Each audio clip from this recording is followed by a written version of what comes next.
ഇന്നത്തെ പ്രസംഗത്തിൽ ബൈബിൾ മാത്രമല്ല എന്റെ പക്കലുള്ളത്, ഇന്ത്യൻ ഭരണഘടനയുടെ ഒരു കോപ്പി കൂടിയാണ്. അത് ഇന്ത്യൻ ഭരണഘടന MVP എഴുതിയ ഇന്ത്യൻ ഭരണഘടനയുടെ ആ പതിപ്പ് കയ്യിലുണ്ടായിരുന്നു. പക്ഷേ ഞാൻ ജുഡീഷ്യൽ അക്കാദമിയിൽ തന്നെ വാങ്ങിയ ഇന്ത്യൻ ഭരണഘടനയുടെ ശ്രീ ചതുർവേദി ഒപ്പിട്ട അന്നത്തെ നിയമ വ്യവഹാര സെക്രട്ടറി ഒപ്പിട്ട ആ പുസ്തകം തന്നെ വാങ്ങണമെന്ന് നിർബന്ധമുണ്ടായിരുന്നു.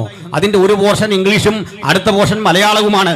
അതിൽ 25ാമത്തെ ആർട്ടിക്കിൾ കൃത്യമായി രേഖപ്പെടുത്തിയിരിക്കുന്നു, നിങ്ങളുടെ പ്രസംഗം, നിങ്ങളുടെ മതപ്രചരണം 3 കാര്യങ്ങൾക്ക് വിരുദ്ധമായി തീരരുത്. ഒന്ന് പബ്ലിക് ഓർഡർ എന്ന് പറയും. ബഹുമാനപ്പെട്ട പോലീസ് അധികാരികൾ അങ്ങനെ വന്നാൽ ആ പബ്ലിക് ഓർഡറിനെ ഹനിച്ചാൽ അവർക്ക് ഇടപെടാൻ അവകാശമുണ്ട്. രണ്ടാമത്തെ കാര്യം പബ്ലിക് മൊറാലിറ്റി എന്നാണ്. പൊതുജനങ്ങളുടെ ധാർമ്മികതയെ ആ മതവും ആ പ്രസംഗവും ദോഷകരമായി ബാധിക്കരുത്. മൂന്നാമത്തെ കാര്യം പബ്ലിക് ഹെൽത്ത് ആണ്. പൊതുജനങ്ങളുടെ ആരോഗ്യത്തെ അതൊരു തരത്തിലും ബാധിക്കരുത്. ഈ 3 നിബന്ധനകൾ പാലിച്ചുകൊണ്ട് നമ്മൾ വിശ്വസിക്കുന്ന മതത്തിന്റെയോ വിശ്വാസത്തിന്റെയോ ഉള്ളടക്കങ്ങളെ ഉലകത്തോട് പ്രസംഗിക്കാൻ നമുക്കുള്ള സ്വാതന്ത്ര്യത്തിന്റെ രണ്ടാമത്തെ കാരണം ഭരണഘടനയാണ് എന്ന് പറയാനുള്ള എന്റെ അവകാശത്തെ ഞാൻ ആർക്കും അടിയറ വയ്ക്കാൻ ആഗ്രഹിക്കുന്നില്ല. ഈ കാര്യങ്ങൾ പറയുന്നത് ആരോടും പിണങ്ങിയല്ല, ആധികാരികമായി പറയുന്നു എന്ന് മാത്രം. ഇനി ഈ സുവിശേഷകര് ഇന്ത്യ മഹാരാജ്യത്തോട് എന്ത് ചെയ്തു എന്നാണ് ഈ സുഹൃത്തുക്കൾ പറയുന്നത്. അത് സംബന്ധിച്ചും ചില കാര്യങ്ങൾ പറയാനുണ്ട്. കാരണം നമ്മൾ വിദേശികളോട് കണ്ട് ഒട്ടി നിന്നു, വിദേശികൾക്ക് വേണ്ടി എന്തൊക്കെയോ വിടുപണി ചെയ്തു, വിദേശികളുടെ പക്ഷത്തു നിന്നോ സ്വാതന്ത്ര്യ സമരത്തിൽ നിന്നും നമ്മുടെ ഒന്നും പങ്കാളിത്തമില്ല. ഒന്നാമതേ സംഘികൾ ചരിത്രം വായിക്കാറില്ല, അതാണ് അവരുടെ ഏറ്റവും വലിയ ഗതികേട്. അതുകൊണ്ട് നിങ്ങൾ ചരിത്രം വായിക്കുന്നില്ലെങ്കിൽ നിങ്ങളെ ഞങ്ങൾക്ക് ചരിത്രം പഠിപ്പിക്കേണ്ടി വരും. ആ ചരിത്രം പഠിക്കുന്നതോടുകൂടി ഉണ്ടാകാൻ പോകുന്ന ചില ഭവിഷ്യത്തുകൾ, നിങ്ങളിവിടെ കെട്ടിപ്പൊക്കിയ ചില നിഗൂഢതകളുടെ കോട്ടകളൊക്കെ ഇടിഞ്ഞു പോകും. അത് ബോധ്യപ്പെടുത്താനുള്ള ഞങ്ങളുടെ അവകാശത്തെ ഞാൻ ഒരിക്കൽ കൂടി ഊട്ടി ഉറപ്പിച്ച് സംസാരിക്കുകയാണ്. കണക്കിന് സുവിശേഷകർ ഇന്ത്യയിലെ പല ജയിലുകളിൽ അടയ്ക്കപ്പെട്ടിട്ടുണ്ട്. ഏറ്റവും ഒടുവിൽ മറ്റൊരു ഉദാഹരണം കൂടി കണ്ടത് കേരളത്തിലെ വയനാട് ജില്ലയിൽ സുൽത്താൻ ബത്തേരി എന്ന പ്രസിദ്ധമായ സ്ഥലത്ത് ഒരു വാഹനത്തിൽ ലഘുലേഖകൾ വിതരണം ചെയ്യാൻ പോയ ഒരു സുവിശേഷകനെ തടഞ്ഞു നിർത്തി അദ്ദേഹത്തിനെ അടിക്കുകയും തദനന്തരം കാല് വെട്ടുമെന്ന് ഭീഷണിപ്പെടുത്തുകയും ചെയ്തുകൊണ്ട് ഈ വീഡിയോ പിടിച്ചാൽ വിഷയമൊന്നുമില്ല, നിങ്ങൾ ചോദിക്കുന്ന ചോദ്യത്തിന് ഉത്തരം തരണമെന്ന് കാർക്കശ്യ ബുദ്ധിയോടെ പറയുകയും ചെയ്യുന്നത് കേട്ടിട്ടുണ്ട്. പ്രിയപ്പെട്ടവരെ, പൗരന്മാർ എന്ന നിലയിൽ ചോദിക്കുന്ന ചോദ്യങ്ങൾക്ക് ഉത്തരം കൊടുക്കാൻ നമുക്ക് ബാധ്യതയുള്ള 2 സ്ഥലങ്ങളേ ഉള്ളൂ. അതൊന്ന് ബഹുമാനപ്പെട്ട അന്വേഷണ ഉദ്യോഗസ്ഥർ ചോദിക്കുന്ന ചോദ്യങ്ങളോടാണ്. അതും നിയമപരമായി ചോദിച്ചിരിക്കണം, അതും മാന്യമായി ചോദിച്ചിരിക്കണം. ചോദ്യം ചെയ്യപ്പെടുന്ന ആളിന്റെ അന്തസ്സിനും ആഭിജാത്യത്തിനും കോട്ടം വരാത്ത വിധത്തിൽ ചോദ്യം ചോദിക്കുന്ന പോലീസ് അധികാരികളോടും കോടതിക്ക് മുമ്പാകെ അല്ലാതെ യാതൊരു ചോദ്യങ്ങൾക്കും ഉത്തരം പറയാനുള്ള ബാധ്യത നമുക്കാർക്കും ഇല്ല എന്നുള്ളൊരു സത്യം പോലും അറിയാതെ അതിദാരുണമായി ആ മനുഷ്യനെ പീഡിപ്പിക്കുമ്പോൾ സോഷ്യൽ മീഡിയ എന്നൊരു സംവിധാനം ഇല്ലായിരുന്നെങ്കിൽ, ഇതുവഴി ഇത് ടെലികാസ്റ്റ് ചെയ്യാൻ കഴിയുമായിരുന്നില്ലെങ്കിൽ എന്തായിരുന്നു അവിടെ നടക്കുന്നത് എന്ന് സാമാന്യനെ ചിന്തിക്കാൻ നമുക്കിന്ന് സാധിക്കും. അപ്പോൾ ഒരു കാര്യം മനസ്സിലാക്കണം, ഞാനും നിങ്ങളും ചിന്തിച്ചു വശായതുപോലെ ഇതേതെങ്കിലും വടക്കേ ഇന്ത്യൻ ഗ്രാമങ്ങളിൽ മാത്രം നടക്കുന്ന ഒറ്റപ്പെട്ട സംഭവമല്ല. ഇതാ ഒരു നേരിയ ബലം കൈവരിക്കപ്പെട്ട ഘട്ടത്തിൽ അവരിതാ രാജ്യത്തെ മുഴുവൻ ഒറ്റയടിക്ക് അട്ടിമറിച്ചുകൊണ്ട് ഈ രാജ്യത്തിന്റെ എല്ലാ മേഖലകളിലും ഞങ്ങൾക്കാണ് ആധിപത്യമെന്ന് വരുത്തി തീർത്തുകൊണ്ട് അതിശക്തമായി പ്രതികരിക്കുന്ന, നിയമം കയ്യിലെടുക്കുന്ന ഒരു കാലഘട്ടത്തിൽ നമ്മൾ വന്നെത്തിയിരിക്കുകയാണ്. എന്തായാലും ഇന്നത്തെ മീറ്റിംഗിന്റെ വ്യത്യാസം, ഇതൊരു സുവിശേഷ പ്രസംഗമോ ആധ്യാത്മിക ചിന്തകളെ കുറിച്ചുള്ള വിശകലനമോ അല്ല, മറിച്ച് ഇന്ത്യ എന്ന ഈ മഹത്തരമായ രാജ്യത്തിൽ തുല്യതയും സമത്വവും സാഹോദര്യമൊക്കെ വിളംബരം ചെയ്യേണ്ട ഒരു നാട്ടിൽ ഇന്ന് സംഭവിച്ചുകൊണ്ടിരിക്കുന്ന ചില മൂല്യാധിഷ്ഠിതമല്ലാത്ത പ്രവണതകളെപ്പറ്റി ചില വസ്തുതകളൊന്ന് ബോധ്യപ്പെടുത്തുക എന്നതിനു വേണ്ടിയാണ് ഈ സമ്മേളനം. ഈ സമ്മേളനത്തിൽ സാഗൂതം ഞങ്ങളെ വീക്ഷിക്കുന്ന വ്യാപാരി വ്യവസായി സുഹൃത്തുക്കൾ, നമുക്കും ഈ രാജ്യത്തിനും സംരക്ഷണം നൽകേണ്ടതിനു വേണ്ടി സന്നിഹിതരായ പോലീസ് അധികാരികൾ, മറ്റ് സുഹൃത്തുക്കൾ എല്ലാവരെയും ഞങ്ങളുടെ ഉള്ളടക്കത്തിലേക്ക്, ഞങ്ങളുടെ വിശകലനത്തിലേക്ക് സ്വാഗതം ചെയ്യുകയാണ്. എങ്കിൽ നിഷിദ്ധമായ ആ കർത്തവ്യത്തിലേക്ക് ഇതര മുഖവുരൽ കൂടാതെ കടക്കേണ്ടതുണ്ട്. നമ്മുടെ രാജ്യം ഇന്ന് കടന്നു പോകുന്ന ഏറ്റവും വേദനാജനകമായ പ്രവണതയെപ്പറ്റി പ്രത്യേകിച്ച് ബോധ്യപ്പെടുത്തേണ്ട കാര്യമില്ല. ഛത്തീസ്ഗഡിൽ മലയാളികളായ 2 കന്യാസ്ത്രീകൾ അതിദാരുണമായ വിധത്തിൽ അറസ്റ്റ് ചെയ്യപ്പെടുകയും കേട്ടുകേൾവിയില്ലാത്ത വിധം അവരുടെ മേൽ ജാമ്യമില്ലാത്ത വകുപ്പുകൾ ചുമത്തി ഭരണകൂടം ജയിലിലടക്കുകയും അതുപോലെ തന്നെ ദീർഘമായ 9 ദിവസങ്ങൾ പരിമിതമായ ജയിലിൻ്റെ ഉള്ളിലെ കാലാവസ്ഥയിലും ജീവിത സാഹചര്യങ്ങളിലും കഷ്ടപ്പെടുകയും ഒടുക്കം സെഷൻസ് കോടതി ജാമ്യ അപേക്ഷ നിരസിച്ച് തദനന്തരം ഛത്തീസ്ഗഡിലെ ഹൈക്കോടതി അവർക്ക് ജാമ്യം അനുവദിക്കുകയും ചെയ്തിരിക്കുന്നു. ഈ ജാമ്യം ഞങ്ങളാണ് നേടിത്തന്നത് എന്ന രൂപേണ അതിൻ്റെ അധികാരികളാകാൻ ശ്രമിക്കുന്ന നിരവധി ആളുകളെയും അവരുടെ പ്രവണതകളെയും നമ്മൾ കണ്ടു. ഈ ഒരു പശ്ചാത്തലം നിലനിൽക്കെ തന്നെ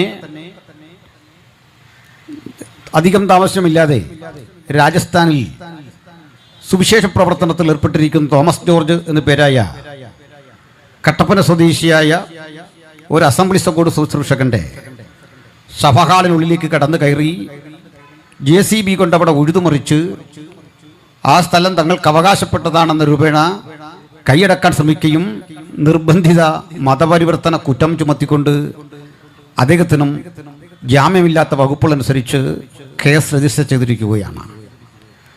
ഞാനിത് സംസാരിച്ചു കൊണ്ടിരിക്കുന്ന നിമിഷം വരെ അദ്ദേഹത്തിന് ജാമ്യം ലഭിച്ചിട്ടില്ല എന്നാണ് ഉത്തരവാദിത്തപ്പെട്ട ഇടങ്ങളിൽ നിന്ന് അറിയാൻ സാധിച്ചത്. ഈ യാത്രാമധ്യം മാത്രമാണ് എനിക്ക് ആ കേസിൻ്റെ FIR-ൻ്റെ പകർപ്പ് ലഭിച്ചിട്ടുള്ളത്. വിശദമായി അത് പഠിക്കുകയും ഏതെല്ലാം വകുപ്പുകളാണ് അതിൽ ചുമത്തുകയും ചെയ്തത് എന്നത് സംബന്ധിച്ചുള്ള വിശദീകരണങ്ങൾ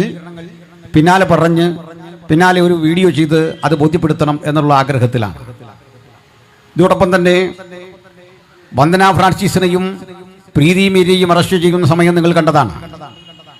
എല്ലാത്തരം നിയമവാഴ്ചയും അപ്രസക്തമാക്കിക്കൊണ്ട് പോലീസ് ഉദ്യോഗസ്ഥരുടെ മുമ്പിൽ വെച്ച് അവിടെ കൂടി വന്നിരിക്കുന്ന ആളുകളുടെ കരണത്തടിക്കുകയും ഏറ്റവും മ്ലേച്ഛമായ പദങ്ങൾ ഉപയോഗിക്കുകയും നാളെയും ഇത്തരം കാര്യങ്ങൾ ഞങ്ങൾ ആവർത്തിക്കുമെന്ന് പറയുകയും അത് കേവലമായ ഒരു ആക്രമണമായിരിക്കില്ലെന്നും പ്രാണനെ നഷ്ടപ്പെടുത്തും വിധം ഞങ്ങൾ ഇടപെടുകയും ചെയ്യുമെന്ന് പറഞ്ഞുകൊണ്ട് ഈ രാജ്യത്തിൽ 1860 മുതൽ നിലനിൽക്കുന്ന ഇന്ത്യൻ ശിക്ഷാ നിയമം പിൽക്കാലത്ത് ഭാരതീയ ന്യായ സംഹിത എന്ന പേരിൽ നാം അടുത്ത കാലത്ത് അല്പസ്വല്പം മാറ്റങ്ങൾക്ക് വിധേയമായി നൂറ്റാണ്ടുകളെ ചരിത്രമുള്ള നിയമവാഴ്ചയുള്ള ഒരു രാജ്യത്ത് എങ്ങനെയാണ് ജ്യോതി ശർമ്മയെ പോലെ ഒരാൾക്ക് അവിടെയുള്ള പോലീസ് അധികാരികളെ വെല്ലുവിളിച്ചുകൊണ്ട് നിയമവ്യവസ്ഥയെ വെല്ലുവിളിച്ചുകൊണ്ട് ഇങ്ങനെ അഴിഞ്ഞാടാൻ സാധിക്കുന്നതെന്ന് പഠിക്കണം. പോലീസിന് സ്വന്തമായി ഒരു സുവോമോട്ടോ കേസെടുക്കാനുള്ളതേ ഉള്ളൂ. ആ കേസ് പോലും ഞാൻ ഈ പ്രസംഗിക സമയത്ത് ചാർജ് ചെയ്തിട്ടില്ല. പ്രാഥമികമായ ഒരു കേസ് പോലും എടുക്കാതെ ഇത്രയും കൊടിയ ക്രിമിനൽ കുറ്റത്തെ വെച്ചു പൊറിപ്പിക്കുന്ന ഛത്തീസ്ഗഡ് ഭരണകൂടത്തിന്റെ ആ നയത്തെ അത് ഞാൻ പോലീസ് അധികാരികളെ കുറ്റം പറയുകയല്ല. അവർക്കതിൽ താല്പര്യമില്ലാഞ്ഞിട്ടല്ല. നിയമം നന്നായി പഠിച്ച പോലീസ് ഓഫീസേഴ്സാണ് അവരും. പക്ഷേ സംഭവിക്കുന്നത് ഇത്തരം കേസുകൾ എടുക്കുന്ന ഉദ്യോഗസ്ഥർക്ക് കേരളത്തിലെ അവസ്ഥയൊന്നുമല്ല, അല്ലെങ്കിൽ കർണാടകയിലോ കേരളത്തിലോ തമിഴ്നാട്ടിലോ നമ്മുടെ പോലീസ് അധികാരികൾ കാണിക്കുന്ന ആത്മാർത്ഥതയും അതല്ലെങ്കിൽ ഉത്തരവാദിത്വ ബോധവും ഛത്തീസ്ഗഡിലെ പോലീസിന് ഇല്ലാഞ്ഞിട്ടുമല്ല.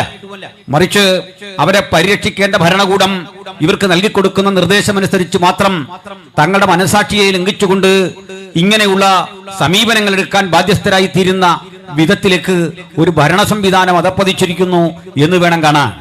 ഇനിയും നിരവധി പ്രവണതകൾ നമ്മുടെ മുമ്പിലുണ്ട്. ആയിരക്കണക്കിന് സുവിശേഷകർ ഇന്ത്യയിലെ പല ജയിലുകളിൽ അടയ്ക്കപ്പെട്ടിട്ടുണ്ട്.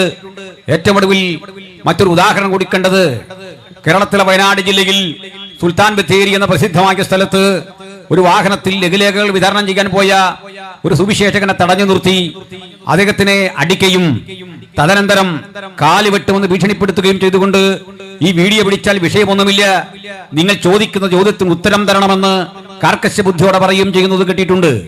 പ്രിയപ്പെട്ടവരെ, പൗരന്മാർ എന്ന നിലയിൽ ചോദിക്കുന്ന ചോദ്യങ്ങൾക്ക് ഉത്തരം കൊടുക്കാൻ നമുക്ക് ബാധ്യതയുള്ള 2 സ്ഥലങ്ങളേ ഉള്ളൂ. അതൊന്ന് ബഹുമാനപ്പെട്ട അന്വേഷണ ഉദ്യോഗസ്ഥർ ചോദിക്കുന്ന ചോദ്യങ്ങളോടാണ്. അതും നിയമപരമായി ചോദിച്ചിരിക്കണം, അതും മാന്യമായി ചോദിച്ചിരിക്കണം.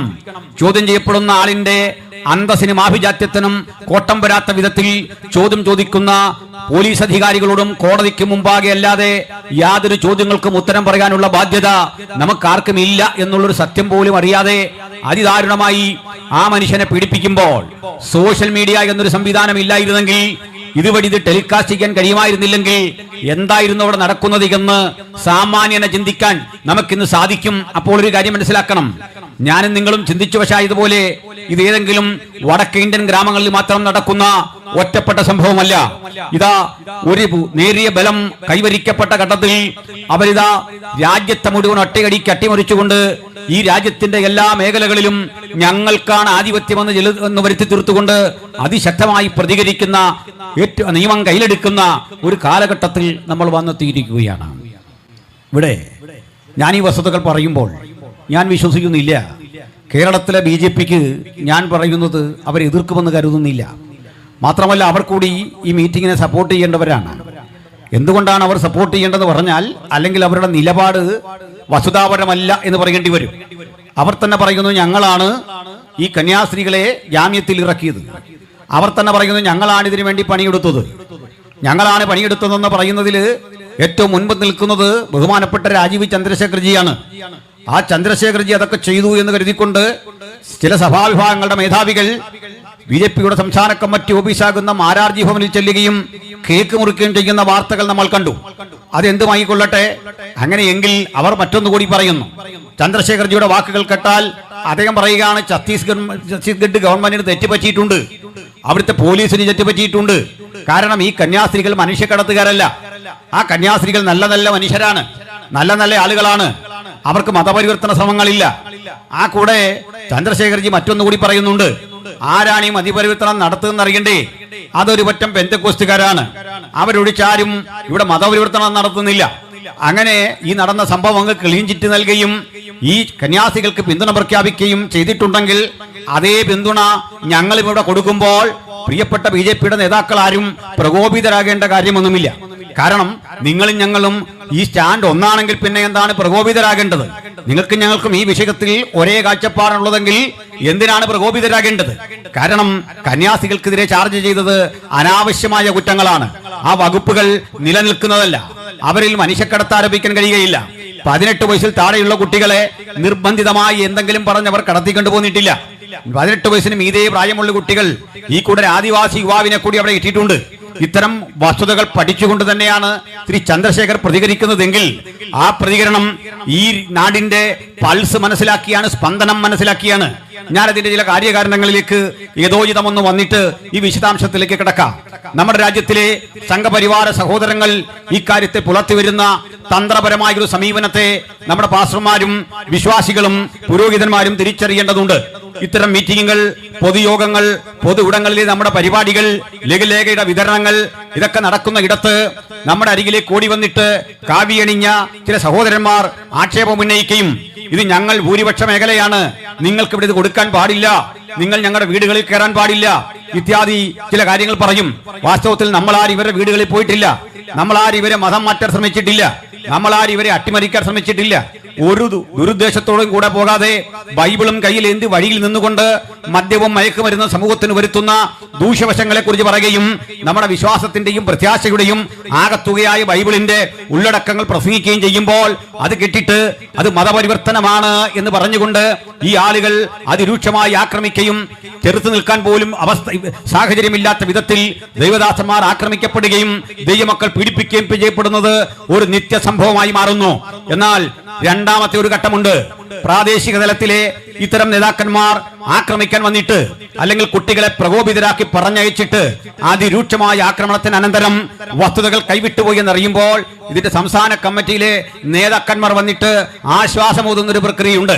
ചുരുക്കത്തിൽ ലോക്കൽ കമ്മിറ്റിക്കാരെ അടിക്കുക, സംസ്ഥാന കമ്മിറ്റി ക്ഷമ പറയുക. ഞാൻ ബഹുമാനനായ കുമ്മനം രാജശേഖരൻ ജിയോട് നേരിട്ട് പറഞ്ഞു, സാർ ഇതാണ് നിങ്ങളുടെ തന്ത്രം. ആ തന്ത്രം ഞങ്ങൾ മനസ്സിലാക്കിയിട്ടുണ്ട്. പ്രാദേശിക തലങ്ങളിൽ ആളുകളെ വിട്ടടിപ്പിച്ചിട്ട് അതിനുവേണ്ട നിയമസഹായം ചെയ്തിട്ട് അതിനുവേണ്ട എല്ലാ സഹായങ്ങളും ചെയ്തു കൊടുത്തിട്ട് സ്റ്റേറ്റ് കമ്മിറ്റി വന്നിട്ട് പറയാണ് ഞങ്ങളുടെ നയം ഇതല്ല, ഞങ്ങൾ മതേതരവാദികളാണ്, ഞങ്ങൾ പച്ചവെള്ളം ചവച്ചിറക്കുന്നവരാണ്, അതുകൊണ്ട് ഞങ്ങൾക്ക് വേണ്ടി പ്രാർത്ഥിക്കണം. ഇതിലൊക്കെ ചില പെട്ടുപോയ കുഞ്ഞാടുകളുണ്ട്.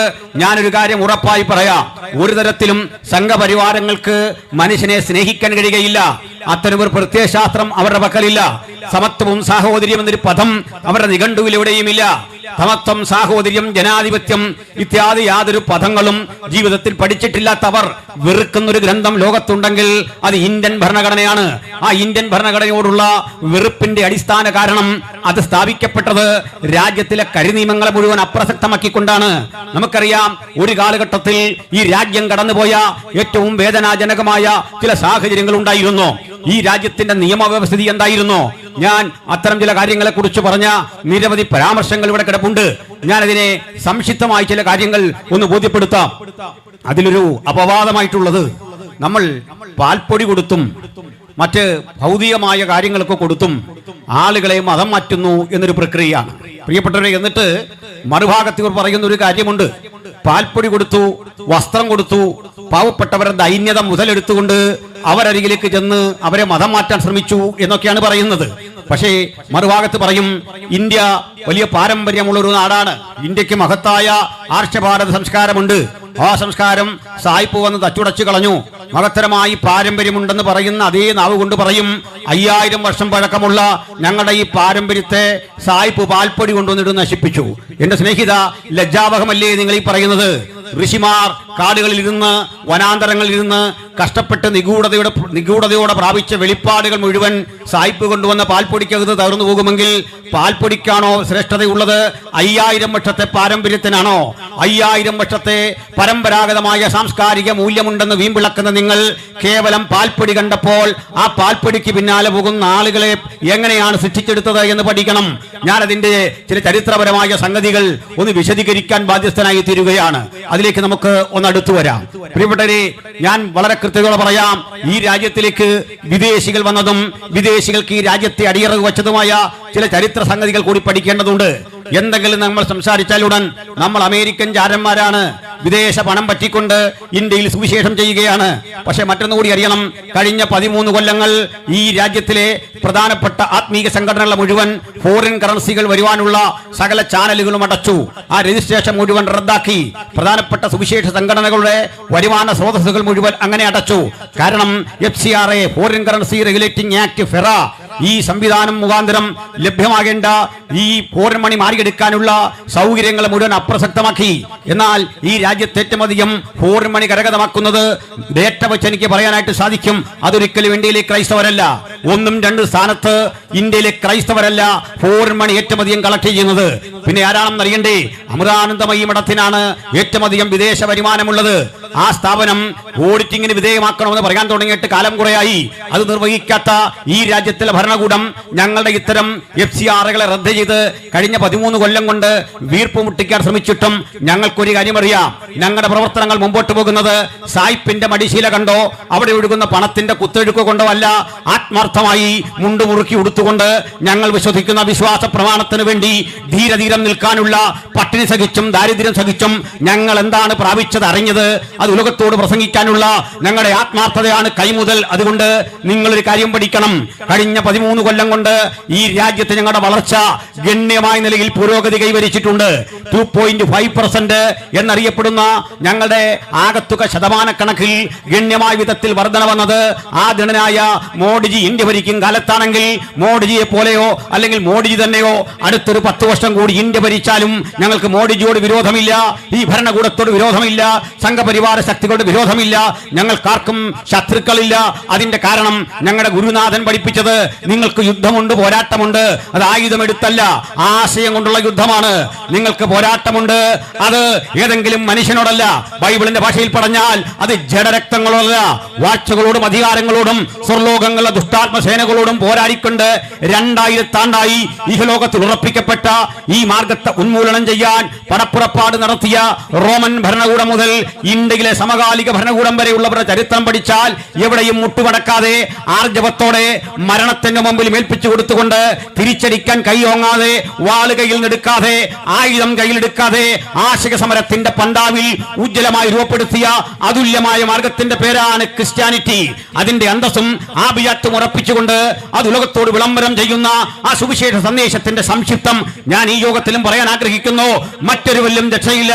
നാം രക്ഷിക്കപ്പെടുവാൻ ആകാശത്തിന് കീഴിൽ മനുഷ്യരുടെ ഇടയിൽ നൽകപ്പെട്ട ഒരേ ഒരു നാമം യേശുക്രിസ്തുവാണ് എന്ന് പ്രസംഗിക്കാനുള്ള ഞങ്ങളുടെ സ്വാതന്ത്ര്യം യാതൊരുത്തന്റെയും ഔദാര്യമല്ല, ഈ ലോകങ്ങളുടെ ഒരുവന്റെയും ഔദാര്യത്തിലല്ല ഞങ്ങൾ ഈ മഹത്തരമായ സന്ദേശം പ്രസംഗിക്കുന്നത്. 2 കാരണങ്ങളാൽ ഞങ്ങൾ ഈ സന്ദേശം ഇന്ത്യയോട് പ്രസംഗിക്കും. ഒന്നാമത്തെ കാരണം, ഇത് ഞങ്ങളെ വരമേൽപ്പിച്ച ഞങ്ങളുടെ പരമഗുരുവായ യേശുക്രിസ്തുവിന്റെ കൽപ്പനയാണ്. ഭൂലോകമുള്ളിടത്തോളം, നിങ്ങളുള്ളിടത്തോളം, മനുഷ്യനുള്ളിടത്തോളം ഭൂമണ്ഡലത്തിന്റെ 5 വൻകരകളിലും പോയി ഈ സത്യസുവിശേഷം പ്രസംഗിക്കണം. രണ്ടാമത്തെ കാരണം, ഇന്ത്യൻ ഭരണഘടനയുടെ ആർട്ടിക്കിൾ 25 ഈ രാജ്യത്തിലെ സംഘപരിവാരങ്ങൾ പലയാവർത്തി നശിപ്പിക്കാൻ നോക്കിയിട്ടും നശിക്കാതിന്നും അമൂല്യമായി നിലനിൽക്കുന്ന ലോകത്തിന് തന്നെ മാതൃകയായ മഹത്തായ ഭരണഘടനയുടെ 25ാമത്തെ ആർട്ടിക്കിൾ, ആ ആർട്ടിക്കിൾ ഒരു മനുഷ്യന്റെ മതം, അവന്റെ വിശ്വാസം, അതിനെ കൃത്യമായി സാക്ഷീകരിക്കാൻ, പ്രചരിപ്പിക്കാൻ സ്വാതന്ത്ര്യം നൽകുന്നു.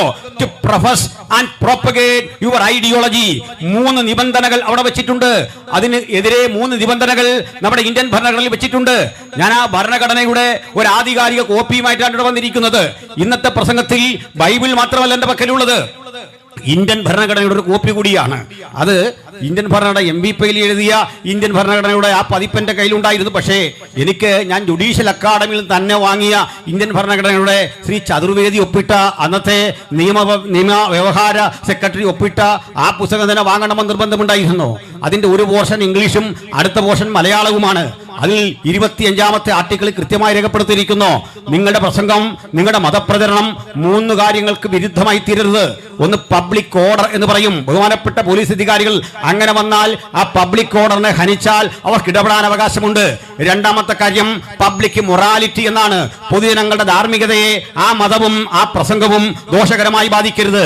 മൂന്നാമത്തെ കാര്യം പബ്ലിക് ഹെൽത്ത് ആണ്. പൊതുജനങ്ങളുടെ ആരോഗ്യത്തെ അതൊരു തരത്തിലും ബാധിക്കരുത്.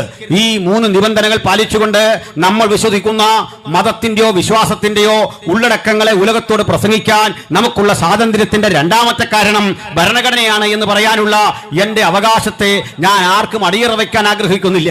ഈ കാര്യങ്ങൾ പറയുന്നത് ആരോടും പിണങ്ങിയല്ല, ആധികാരികമായി പറയുന്നു എന്ന് മാത്രം. ഇനി ഈ സുവിശേഷകര് ഇന്ത്യ മഹാരാജ്യത്തോട് എന്ത് ചെയ്തു എന്നാണ് ഈ സുഹൃത്തുക്കൾ പറയുന്നത്. അത് സംബന്ധിച്ചും ചില കാര്യങ്ങൾ പറയാനുണ്ട്. കാരണം നമ്മൾ വിദേശികളോടെങ്ങാണ്ട് ഒട്ടി നിന്നു, വിദേശികൾക്ക് വേണ്ടി എന്തൊക്കെയോ വിടുപണി ചെയ്തു, വിദേശികളുടെ പക്ഷത്തു നിന്നോ സ്വാതന്ത്ര്യ സമരത്തിൽ നിന്നും നമ്മുടെ ഒന്നും പങ്കാളിത്തമില്ല. ഒന്നാമതേ സംഘികൾ ചരിത്രം വായിക്കാറില്ല, അതാണ് അവരുടെ ഏറ്റവും വലിയ ഗതികേട്. അതുകൊണ്ട് നിങ്ങൾ ചരിത്രം വായിക്കുന്നില്ലെങ്കിൽ നിങ്ങളെ ഞങ്ങൾക്ക് ചരിത്രം പഠിപ്പിക്കേണ്ടി വരും. ആ ചരിത്രം പഠിക്കുന്നതോടുകൂടി ഉണ്ടാകാൻ പോകുന്ന ചില ഭവിഷ്യത്തുകൾ, നിങ്ങളിവിടെ കെട്ടിപ്പൊക്കിയ ചില നിഗൂഢതകളുടെ കോട്ടകളൊക്കെ ഇടിഞ്ഞു പോകും. അത് ബോധ്യപ്പെടുത്താനുള്ള ഞങ്ങളുടെ അവകാശത്തെ ഞാൻ ഒരിക്കൽ കൂടി ഊട്ടി ഉറപ്പിച്ച് സംസാരിക്കുകയാണ്. ശ്രദ്ധിക്കണം, ഞാൻ പല പ്രസംഗങ്ങളിൽ ഇത് പറഞ്ഞിട്ടുണ്ട്. പ്രിയപ്പെട്ടവരെ, ഈ ബ്രിട്ടീഷുകാർ മാത്രമല്ല ഇന്ത്യയിലേക്ക് വന്ന ആളുകൾ.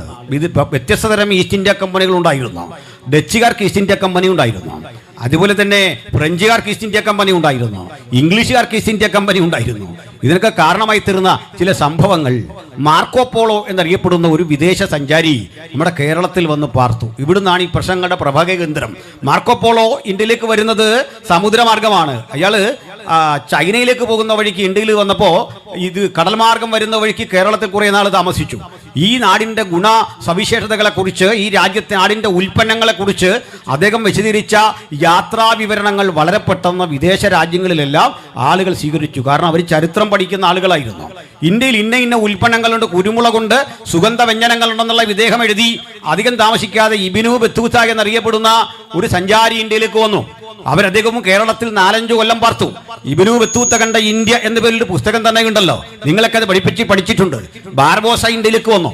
ഈ വിദേശ സഞ്ചാരികൾ വന്ന് ഇന്ത്യയിലെ പല നാടുകൾ കണ്ടിട്ട് ഗുണസവിശേഷതയുള്ള ഈ രാജ്യത്തിലെ വിലപിടിപ്പുള്ള ഉൽപ്പന്നങ്ങളെക്കുറിച്ച്, തടികളെക്കുറിച്ച്, ജീവിത ചുറ്റുപാടുകളെക്കുറിച്ച്, കാലാവസ്ഥയെക്കുറിച്ച് വിശദാംശങ്ങൾ ഏറെ എഴുതി. ഈ പുസ്തകങ്ങളൊക്കെ വായിച്ച വിദേശികൾക്ക് ഒരാഗ്രഹം ഇന്ത്യയിലേക്ക് വരാൻ ആഗ്രഹിച്ചത് ഇവിടം കൊള്ളയിടാൻ തന്നെയാണ്. അങ്ങനെ ആഗ്രഹിച്ച് ഇന്ത്യയിലേക്ക്, അല്ലെങ്കിൽ സ്വസ്ഥതയോടുകൂടി ഒരു ജീവിതം ഇവിടെ നയിക്കണമെന്ന ആഗ്രഹത്തോടു കൂടിയാണ്, ബിസിനസ് ചെയ്യണം എന്നൊരാഗ്രഹത്തോടു കൂടിയാണ് അവര് കടൽമാർഗം ഇവിടേക്ക് വന്നു. അതൊരാൾക്ക് വഴി തെറ്റിപ്പോയി. അതും രസകരമായൊരു കാര്യമാണ്. ഇന്ത്യയാണെന്ന് കരുതി നമ്മുടെ കൊളംബസിൽ നിന്നിറങ്ങിയത് അമേരിക്കയിലായിപ്പോയി. കാരണം ഇന്നത്തെ അമേരിക്ക ആയിരുന്നില്ലത്. അപരിഷ്കൃതമായ നാട്ടിൽ ചെന്ന് അദ്ദേഹം ഇറങ്ങുമ്പോൾ അവിടുത്തെ ഇൻകാ സംസ്കാരത്തെ, മായൻ സംസ്കാരത്തെ ഒക്കെ കണ്ടിട്ട്, അവിടുത്തെ ആദിവാസികളെ കണ്ടിട്ട് അദ്ദേഹം ധരിച്ചു ഇതൊക്കെ ഇന്ത്യക്കാരാണെന്ന് ധരിച്ചുകൊണ്ട് ആ ആളുകൾക്ക് റെഡ് ഇന്ത്യൻസ് എന്ന് പേരിടുകയും ചെയ്തു. അങ്ങനെ ആളുകൾ കഴിഞ്ഞാൽ മനസ്സിലാകുന്നത് എത്തിയ ഇന്ത്യയിലല്ല. അങ്ങനെ അമേരിക്ക എന്ന ഒരു പുത്തൻ രാജ്യം ഉത്ഭവിച്ചത് തന്നെ മാർക്കോപോളോയുടെ ഗ്രന്ഥം വായിച്ചുള്ള ചില ധാരണകൾ നിമിത്തം സഞ്ചരിച്ച കൊളംബസിന്റെ യാത്രയുടെ പരിണിത ഫലമായിട്ടാണ്. ഇനിയുമുണ്ട് ഈ നാട്ടിലേക്ക് വന്നത്. ഡച്ചുകാർ വന്നു. ഡച്ചുകാരുടെ പ്രത്യേകതകൾ കണ്ടേ. അവര് ഇന്ത്യയിൽ കേവലം ലോകത്തിന്റെ പലയിടങ്ങളിൽ 32 ഇടത്തായി വ്യവസായശാലകൾ തുടങ്ങിയ ഒരു കൊച്ചു രാജ്യമാണ്, ഒരു കൊച്ചു രാജ്യം. ആ കൊച്ചു രാജ്യവും അധികം താമസിക്കാതെ കേരളത്തിലേക്ക് വന്നു. കേരളത്തിൽ വന്നു അവർ പോർച്ചുഗീസുകാരപ്പോൾ തന്നെ 1498 മുതൽ 1663 വരെ പോർച്ചുഗീസുകാർ ഇന്ത്യയിലുണ്ട്. 1498 വാസ്കോഡഗാമ വരുന്നു. അത് 1663 വരെ നിൽക്കവേ ഇവരെ പാടെ തുരത്തിക്കൊണ്ട് ഡച്ചുകാർ കേരളത്തിൽ അധികാരം പിടിച്ചെടുത്തു. അപ്പോൾ ഇതെല്ലാം ഈസ്റ്റ് ഇന്ത്യ കമ്പനികളാണ്.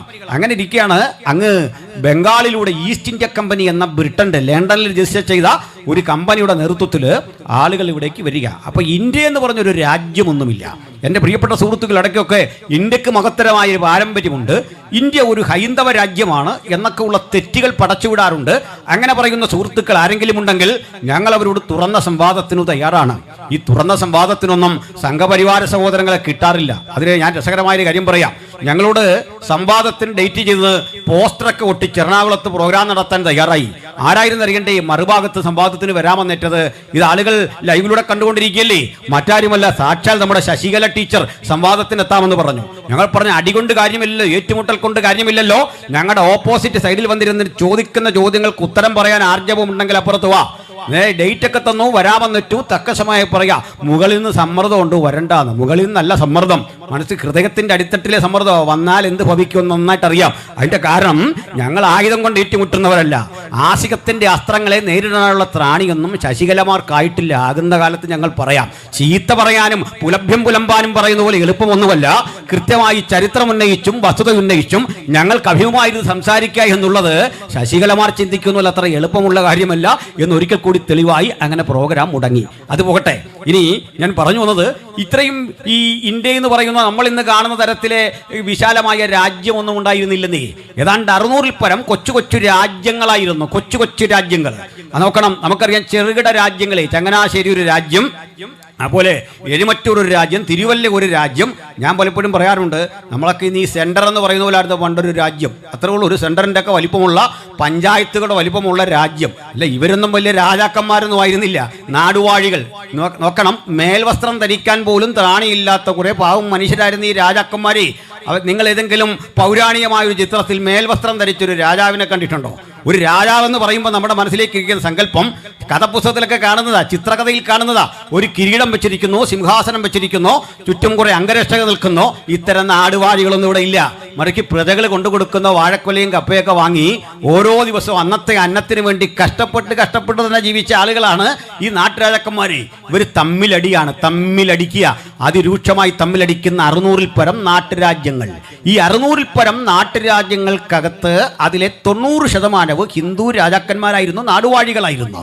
ബാക്കി 10% ഭൂരിപക്ഷവും മുഗളന്മാരുടെ പിൻഗാമികളായ മുസ്ലിം ഭരണാധികാരികളായിരുന്നു.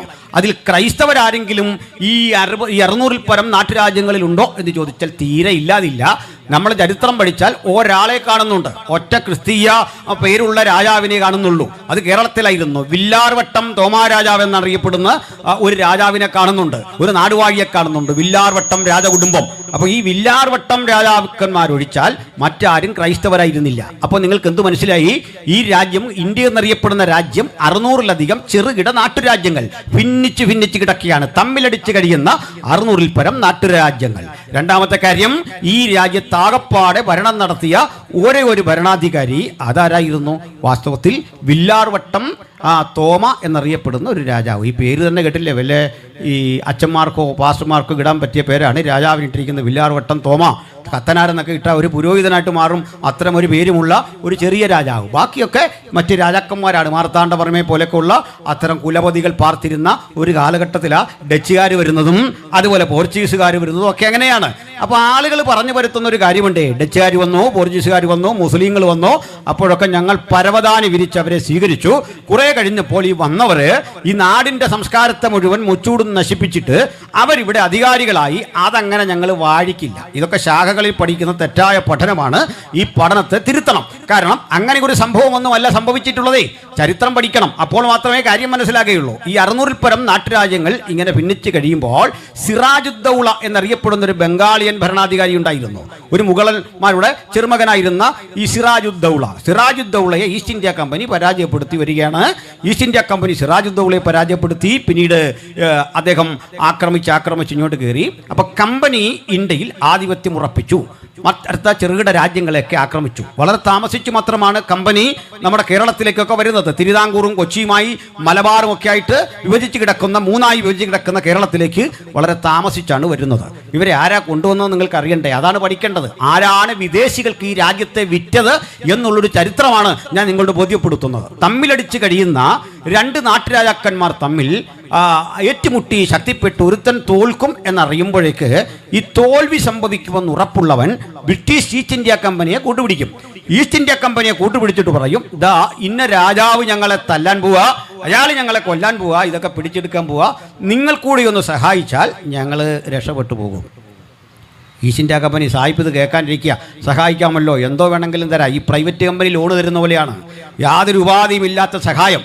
പിന്നെ പറയും, ഒരു കാര്യം, ഞങ്ങൾക്കവിടെ ഒരു കണ്ടോൺമെൻറ്റ് സ്ഥാപിക്കണം, സൈനിക കേന്ദ്രമേ, ഞങ്ങൾക്കവിടെ കൃഷി കുറച്ച് നാൾ നടത്തണം. കാരണം ഇവൻ്റെ സാമന്തന്മാർ നാളെ ആക്രമിക്കാൻ വന്നാൽ നിന്നെ അവരൊന്നും ചെയ്യില്ല. ഞങ്ങളവിടെ ഒരു ചെറിയ പിക്കറ്റിംഗ് ഒക്കെ ഏർപ്പെടുത്തി അവിടെ ഒരു സേനയൊക്കെ വിന്യസിച്ച് നിന്നെ സംരക്ഷിച്ചോളാം, നിൻ്റെ കാര്യം ഞാൻ ഏറ്റു. ഓക്കെ, അപ്പോൾ ഒപ്പിട്ട് കൊടുത്തിട്ട് പറയും, പകരം ഞങ്ങൾക്കുണ്ടാകുന്ന നഷ്ടങ്ങൾക്ക് നീ പണം തരണം. അത് നിൻ്റെ കയ്യിൽ നിന്ന് വേണ്ട, ഞങ്ങൾ നേരിട്ട് നികുതി പിരിക്കുകയോ നീ ഒരു ചെറിയ കപ്പം തന്നാൽ മതി.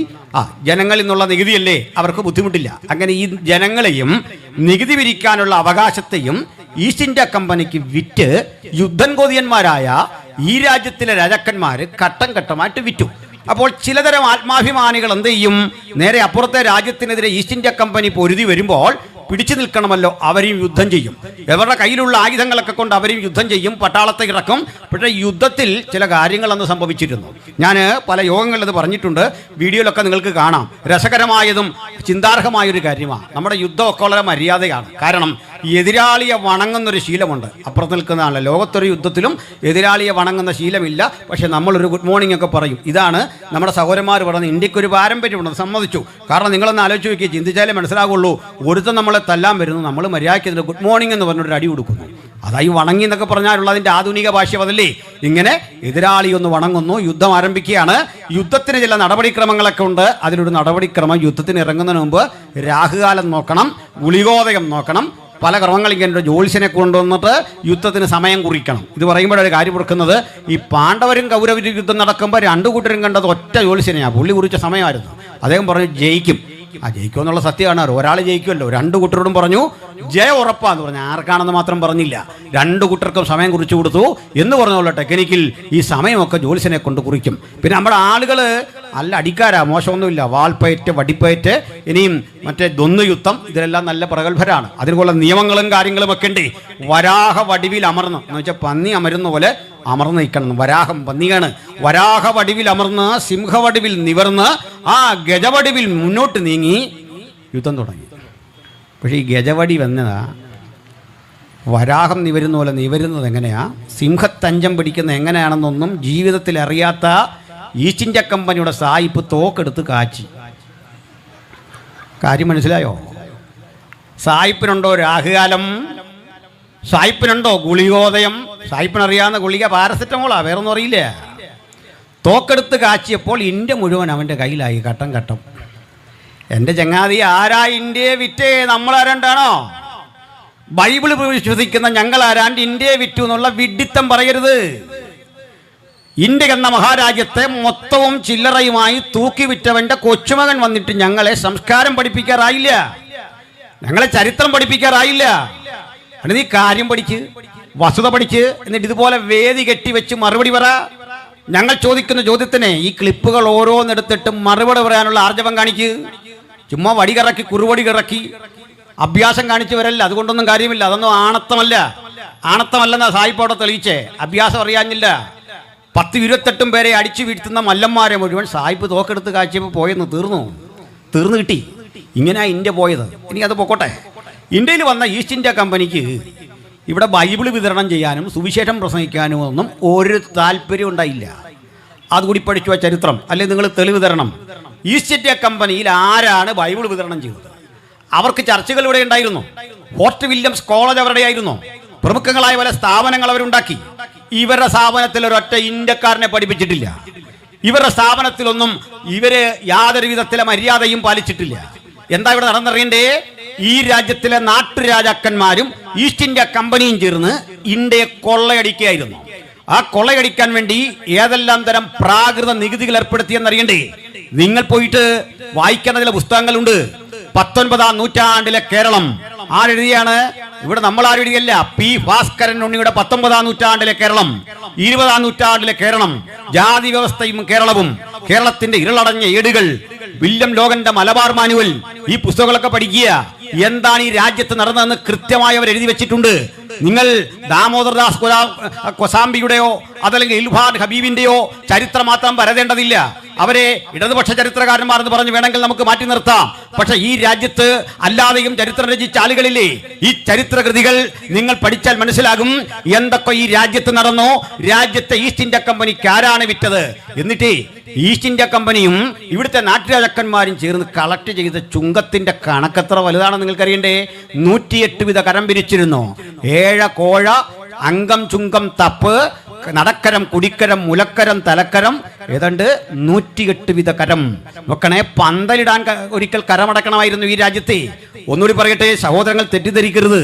ഈ പി ഭാസ്കരൻ ഉണ്ണിയുടെ പുസ്തകത്തിൽ എഴുതി വെച്ചിരിക്കുക, ഒരു ഈഴവ കുടുംബത്തിൽ കല്യാണമുണ്ടായാൽ പപ്പടം കാച്ചാൻ പ്രത്യേക പെർമിഷൻ എടുക്കണമായിരുന്നെന്ന്.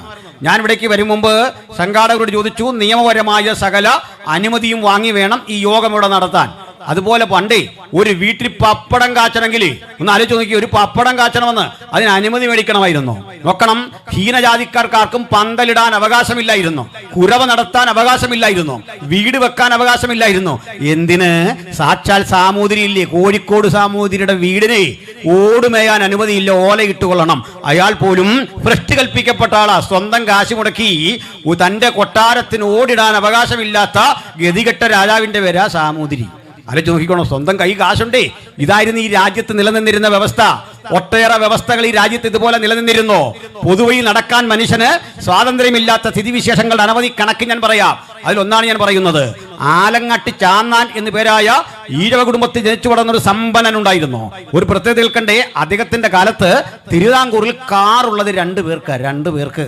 ഒന്ന് മഹാരാജാവിനും ഈ ആലങ്ങാട് ചാന്നാനും സ്വന്തം കാറുള്ളത്, മനസ്സിലാക്കിക്കൊള്ളണം. പക്ഷേ ഈ കാർ ഓടിക്കുന്നത് ഒരു ശൂദ്രനാണ്. തന്നെ യജമാനൻ എന്ന് വിളിക്കേണ്ട ഒരു ശൂദ്രനാണ് ഈ കാർ ഓടിക്കുന്നത്. അപ്പോൾ ജാതിയിൽ ഭ്രഷ്ടുള്ള ഈ ആള് കാറുമായിട്ട് തന്റെ ഉടമയും കൊണ്ട് വരിക. ഈ വരുന്ന വഴിക്ക് ക്ഷേത്രവളപ്പിലൂടെ കാർ ഓടിച്ചുകൂടാ, പൊതുനിരത്തിലൂടെ പോകാൻ പറ്റില്ല. അതേ എന്ത് ചെയ്യുന്നറിയണ്ടേ, സമ്പന്നനായ ആലങ്ങാട് ചാന്നാൻ കുറുക്കുവഴി ചാടി ഈ കാറ് വരുന്ന വഴിക്ക് കാടും പള്ളയും കടന്ന് കയറി നിൽക്കുമ്പോൾ അമ്പലവളപ്പിലൂടെ കാർ ഓടിച്ച് ഇവിടെ കൊണ്ടുവരുമായിരുന്നു. ഇതായിരുന്നു ഈ രാജ്യത്ത് നിലനിന്നിരുന്ന വ്യവസ്ഥ. നിങ്ങൾക്കറിയണ്ടേ ഈ അവസ്ഥ എങ്ങനെയാണ് മാറിയതെന്നറിയണ്ടേ? അതിലേക്ക് ഞാൻ ക്രമേണ വരാം, ചിന്തിച്ചിരിക്കണം. ഞാനീ പറയുന്നതിനൊക്കെ വ്യക്തമായ തെളിവുണ്ട്. നിങ്ങൾക്ക് ഈ തെളിവുകൾ ആവശ്യമുണ്ടെങ്കിൽ നിങ്ങൾ എന്നോട് തെളിവ് ചോദിച്ചിട്ടേ വിടാവൂ. അത് തെളിവ് ചോദിച്ച് എനിക്ക് പറയണമെന്ന് ബാധ്യതയൊന്നുമില്ല. കാരണം ഞാൻ ആരുടെ അടിമയായിട്ടല്ലേ നിൽക്കുന്നത്. പഠിക്കാൻ ആവശ്യമുണ്ടെങ്കിൽ പറയുന്നത് കൃത്യമാണോ എന്നറിയാൻ ആവശ്യമുണ്ടെങ്കിൽ റെഫറൻസ് കൂടി പറയാം, പുസ്തകം വാങ്ങിക്കൊള്ളണം. ഇതൊക്കെ സർക്കാർ ഇറക്കുന്ന പുസ്തകം. ഞാൻ പല കാര്യങ്ങളും പറയാറുണ്ട്. ഞാൻ ഈ പറയുന്നതിന് എന്നെ അറസ്റ്റ് ചെയ്യുന്നതിന് മുമ്പ് ആദ്യം ചെയ്യേണ്ടത് ഭാഷാ ഇൻസ്റ്റിറ്റ്യൂട്ടിനെയാണ്. ഗവൺമെൻറ് ഇറക്കുന്ന പുസ്തകത്തിൽ നിന്നാണ് പറയുന്നത്, അതോറിറ്റി ഉള്ള പുസ്തകത്തിൽ നിന്നാണ് ഈ കാര്യങ്ങളൊക്കെ വിളിച്ചു പറയുന്നത്. സർക്കാർ ഇറക്കുന്ന പുസ്തകമാണ്. എന്നെ കോടതിക്ക് ഒന്നും ശിക്ഷിക്കാൻ പറ്റില്ല. അതിലുള്ളതേ ഞാൻ പറയൂ, അതിൽ നിന്ന് മാത്രമേ വസ്തുതകൾ ഞാൻ വിശകലനം ചെയ്യൂ. ശ്രദ്ധിക്കണം. അപ്പോൾ സുഹൃത്തുക്കളെ, ഇങ്ങനെ കിടന്ന ഈ നാട്, അതിലേക്ക് ഈസ്റ്റ് ഇന്ത്യ കമ്പനി വന്നു. ഈ കമ്പനി അതിൻ്റെ മേലധികാരികളുടെ കാര്യം പറഞ്ഞു. ഇന്ത്യക്കാർക്കിടയിൽ പലതരം ആചാരങ്ങളും അനുഷ്ഠാനങ്ങളും ഒക്കെ കാണും. നിങ്ങളത് മാറ്റാനൊന്നും പോകണ്ട, അവരവരുടെ വഴിക്ക് പോട്ടെ. അവർ ഇഷ്ടപ്പെടുന്ന വിധത്തിൽ ഏതെങ്കിലും കാര്യങ്ങൾ അവർ ചെയ്തു കൊള്ളട്ടെ, പ്രശ്നമില്ല. അവരുടെ ആചാരത്തിലൊന്നും നമ്മൾ കയറി ഇടപെടണ്ട. നമ്മുടെ കച്ചവടമാണ് പ്രധാനം. അങ്ങനെ ഈസ്റ്റ് ഇന്ത്യ കമ്പനി കച്ചവടം പൊടി പഠിച്ചു. പക്ഷെ കുറേ മനസാക്ഷിയുള്ള ആളുകൾ കമ്പനിക്കകത്തും ഉണ്ടാവുമല്ലോ. ഇവർ നോക്കുമ്പോൾ ഇന്ത്യയിൽ ഗുരുതരമായ ചില കാഴ്ചകൾ കണ്ടു. അവിടെ മുതലാണ് പഠിക്കേണ്ടത്. അതിലൊന്ന്, ഈ നമ്മുടെ നാട്ടിൽ പെൺകുട്ടികളുടെ വിവാഹപ്രായം 7 or 8 ഒക്കെ വയസ്സാണ്. 7 or 8 വയസ്സ് വരുന്ന പെൺകുട്ടിയെ 35-40 വയസ്സ് വരുന്ന ഒരു ചെറുപ്പക്കാരൻ വിവാഹം കഴിക്കണം. അത് കേവലമായൊരു കല്യാണമല്ല. വിവാഹം കഴിച്ചതിൻ്റെ 16 ദിവസങ്ങൾക്കുള്ളിൽ അവർ തമ്മിൽ ദാമ്പത്യ ജീവിതം ആചരിക്കണം. നോക്കണം, കുഞ്ഞിൻ്റെ പ്രായം ഓർക്കണം. ഇപ്പോഴാണ് പോക്സോ കേസ് ഉറപ്പാണ്. ആ പോക്സോ കേസ് ഉറപ്പാകുന്ന പോലെ ഇന്ത്യൻ ശിക്ഷാ നിയമം ഉണ്ടായ ശേഷമാണ്. നേരെ അകത്തോട്ടേ പോകുള്ളൂ, വെളിച്ചം കാണത്തില്ല. അത് നമ്മുടെ രാജ്യത്ത് നിലനിൽക്കെ ഇത് കണ്ട ഈസ്റ്റ് ഇന്ത്യ കമ്പനിക്ക് ഇതൊരു മോശമാണല്ലോ. അവർ ഇത് റദ്ദ് ചെയ്തുകൊണ്ട് വിവാഹപ്രായം 10 മാറ്റി. അപ്പോൾ ഒരു കാര്യം കണ്ടു. അതേ കാലഘട്ടത്തിൽ മറ്റൊരു സംഭവം കൂടി നടന്നു. ഏതെങ്കിലും ഒരു നാട്ടുരാജാവിന് അനന്തരാവകാശി ഇല്ലാതെ പോയാൽ ആ സ്ഥലം കൂടി ഈസ്റ്റ് ഇന്ത്യ കമ്പനി അറ്റാച്ച് ചെയ്യും. 2. ഇതിനിടയിലാണ് വിസ നിയമങ്ങൾ നിലനിൽക്കുന്ന ഇന്ത്യയിൽ ഈസ്റ്റ് ഇന്ത്യ കമ്പനി വിസ നിഷേധിച്ചിട്ടും ഡച്ചുകാരുടെ വിസ കൈപ്പറ്റിക്കൊണ്ട് വില്യം കേരി എന്നറിയപ്പെടുന്ന ഇംഗ്ലണ്ടിലെ കെറ്ററിംഗിൽ ജനിച്ചു വളർന്ന ഒരു സുവിശേഷകൻ ഈ രാജ്യത്ത് ബംഗാളിൽ വന്ന് ബൈബിളിന്റെ പരിഭാഷയിൽ ഏർപ്പെട്ടുകൊണ്ടിരിക്കുന്നു. അദ്ദേഹം ഇവിടെ നിന്നുകൊണ്ട് തന്നെ ബംഗാളി ഉൾപ്പെടെയുള്ള സുപ്രധാനമായ ഭാഷകൾ പഠിക്കുന്നു. ബൈബിളിന്റെ പുതിയ നിയമത്തിൽ 27 ഭാഷകൾക്ക് പരിഭാഷയുണ്ടാക്കുന്നു. ഹോൾ ബൈബിൾ 6 ഭാഷകളിൽ ബൈബിൾ ഉണ്ടാക്കുന്നു. ഭാഷാ നിപുണനായ അദ്ദേഹത്തെ ഈസ്റ്റ് ഇന്ത്യ കമ്പനി അവരെ ട്രാൻസ്ലേറ്ററായിട്ട് നിയമിക്കുന്നു. അദ്ദേഹം ഒരു കാഴ്ച കാണുകയാണ്. തന്റെ കൺമുമ്പിലൂടെ തലമൂടനം ചെയ്തൊരു പെൺകുട്ടി ഓടുന്നു. അവളുടെ പിന്നാലെ തമ്മാടികളായ ഒരുപറ്റം പുരുഷന്മാരോടുന്നു. എന്താണെന്നറിയാൻ വില്യം കേരി പിന്നാലെ ചെല്ലുമ്പോൾ കുറെ സ്ത്രീകളുമുണ്ട്. ആർത്ത് വിളിച്ചുകൊണ്ട് ഈ കുട്ടി ഓടി വരുമ്പോൾ ചോദിക്കുന്നു, എന്താ പ്രശ്നം? കാരണം ഇത്രമേയുള്ളൂ, ഇവളുടെ ഭർത്താവ് മരിച്ചിരിക്കുന്നു. ആ ഭർത്താവിന്റെ ചിതയിലേക്ക് ഇവളെ എടുത്തു വെക്കണം. നിങ്ങൾക്കറിയാം ബാക്കി. സതി എന്നാണ് അതിന്റെ പേര്. സതി പോലെയുള്ള ഈ തിന്മകൾ കണ്ട മഹാനായ വില്യം കേരി എന്ന ഇംഗ്ലണ്ടിലെ കെറ്ററിംഗിൽ പിറവി കൊണ്ട ഒരു ചെരുപ്പുകുത്തിയായി ജീവിതം ആരംഭിച്ച ഒരു പാവം മനുഷ്യൻ സ്വന്തം പരിശ്രമം കൊണ്ട് പഠിച്ചു. ഇന്ത്യയിലെ മിഷണറി പ്രവർത്തനങ്ങളുടെ പിതാവെന്നാണ് അദ്ദേഹത്തെ വിളിക്കുക.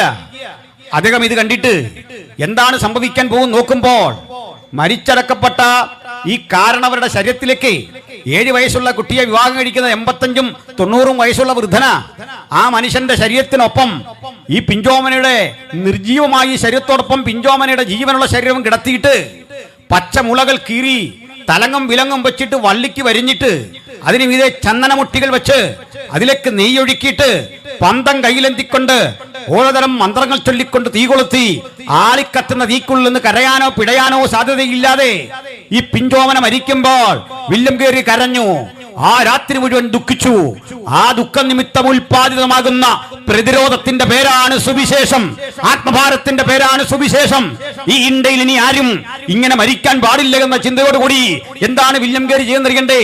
നിരവധി കത്തുകൾ അയച്ചയച്ച് ഈസ്റ്റ് ഇന്ത്യ കമ്പനിയുടെ ഹെഡ്ക്വാർട്ടറിലും അതുപോലെ തന്നെ ബ്രിട്ടീഷ് പാർലമെന്റിലും നിരന്തരം അറിയിച്ചതിന്റെ പരിണിതഫലമായി 1829 ആകുമ്പോൾ ഒരു പുത്തൻ വാർത്ത ലോകം കേട്ടു. വില്യം ബെന്റിംഗ് ഇന്ത്യയുടെ അന്നത്തെ വൈസ്രോയി ആയിരിക്കെ മുഴങ്ങിക്കെട്ട ഒരു വിളംബരമുണ്ടായിരുന്നു. അതിന് പിന്നിൽ പണിയെടുത്ത രാജാ റാം മോഹൻ റോയിയും ബഹുമാനനായ വില്യം കേരിയും വില്യം മാർഷും സർ ജോഷുവ വാർഡും ഒക്കെ അറിയപ്പെടുന്ന റാംപൂരിലെ പ്രധാനപ്പെട്ട മിഷണറിമാരും ഒരുമിച്ച് നിരന്തരം നടത്തിയ ആശയുദ്ധങ്ങൾക്കൊടുവിൽ ബ്രിട്ടീഷ് പാർലമെന്റിന്റെ അനുമതിയോടുകൂടി വില്യം ബെന്റിംഗ് പ്രഭു ഒരു ഉത്തരവിറക്കിയാണ്. വില്യം ബെന്റിംഗ് ആകുന്ന ഞാൻ ബ്രിട്ടീഷ് ഇന്ത്യയിലും അതിന്റെ അധിനിവേശ പ്രദേശങ്ങളിലും യാതൊരാൾ സതി അനുഷ്ഠിക്കുകയോ അതിനുവേണ്ടി പ്രേരിപ്പിക്കുകയോ അതിനുവേണ്ടി പ്രചോദിപ്പിക്കുകയോ നിർബന്ധിക്കുകയോ ചെയ്യുന്നതും അതിനെ പുകഴ്ത്തി പറയുന്നതും കുറ്റകൃത്യമായി കണ്ടുകൊണ്ട് കൊലപാതക കേസ് ചുമത്തിക്കൊണ്ട് ആളിനെ ശിക്ഷിക്കും, ക്യാപിറ്റൽ പണിഷ്മെന്റ് നൽകും. ഈ വിളംബരം പുറത്തു വന്നതോടുകൂടി ഇന്ത്യ ആകപ്പാടെ ഇളകി. നിങ്ങൾ കേൾക്കണ്ടേ? അങ്ങനെ 1929 രൂപപ്പെട്ട സതി നിരോധനം, അതിനുശേഷം വിവാഹപ്രായം ഉയർത്തിക്കൊണ്ടുള്ള ഇത്തരത്തിലെ ഒരു വിളംബരം 10 വയസ്സുള്ളവർ ഈ 8 വയസ്സ് 10 വയസ്സിലേക്കാക്കി വെച്ചു. അതൊക്കെ കുറെ സഹിച്ചു. വീണ്ടും അറിയണ്ടേ? അടുത്ത ഘട്ടം ഈ ലാപ്സ് നിയമം എന്ന് വെച്ചാൽ നഷ്ടപ്പെട്ടു പോകുന്ന ഭൂമി ഈസ്റ്റ് ഇന്ത്യ കമ്പനി ഏറ്റെടുക്കും.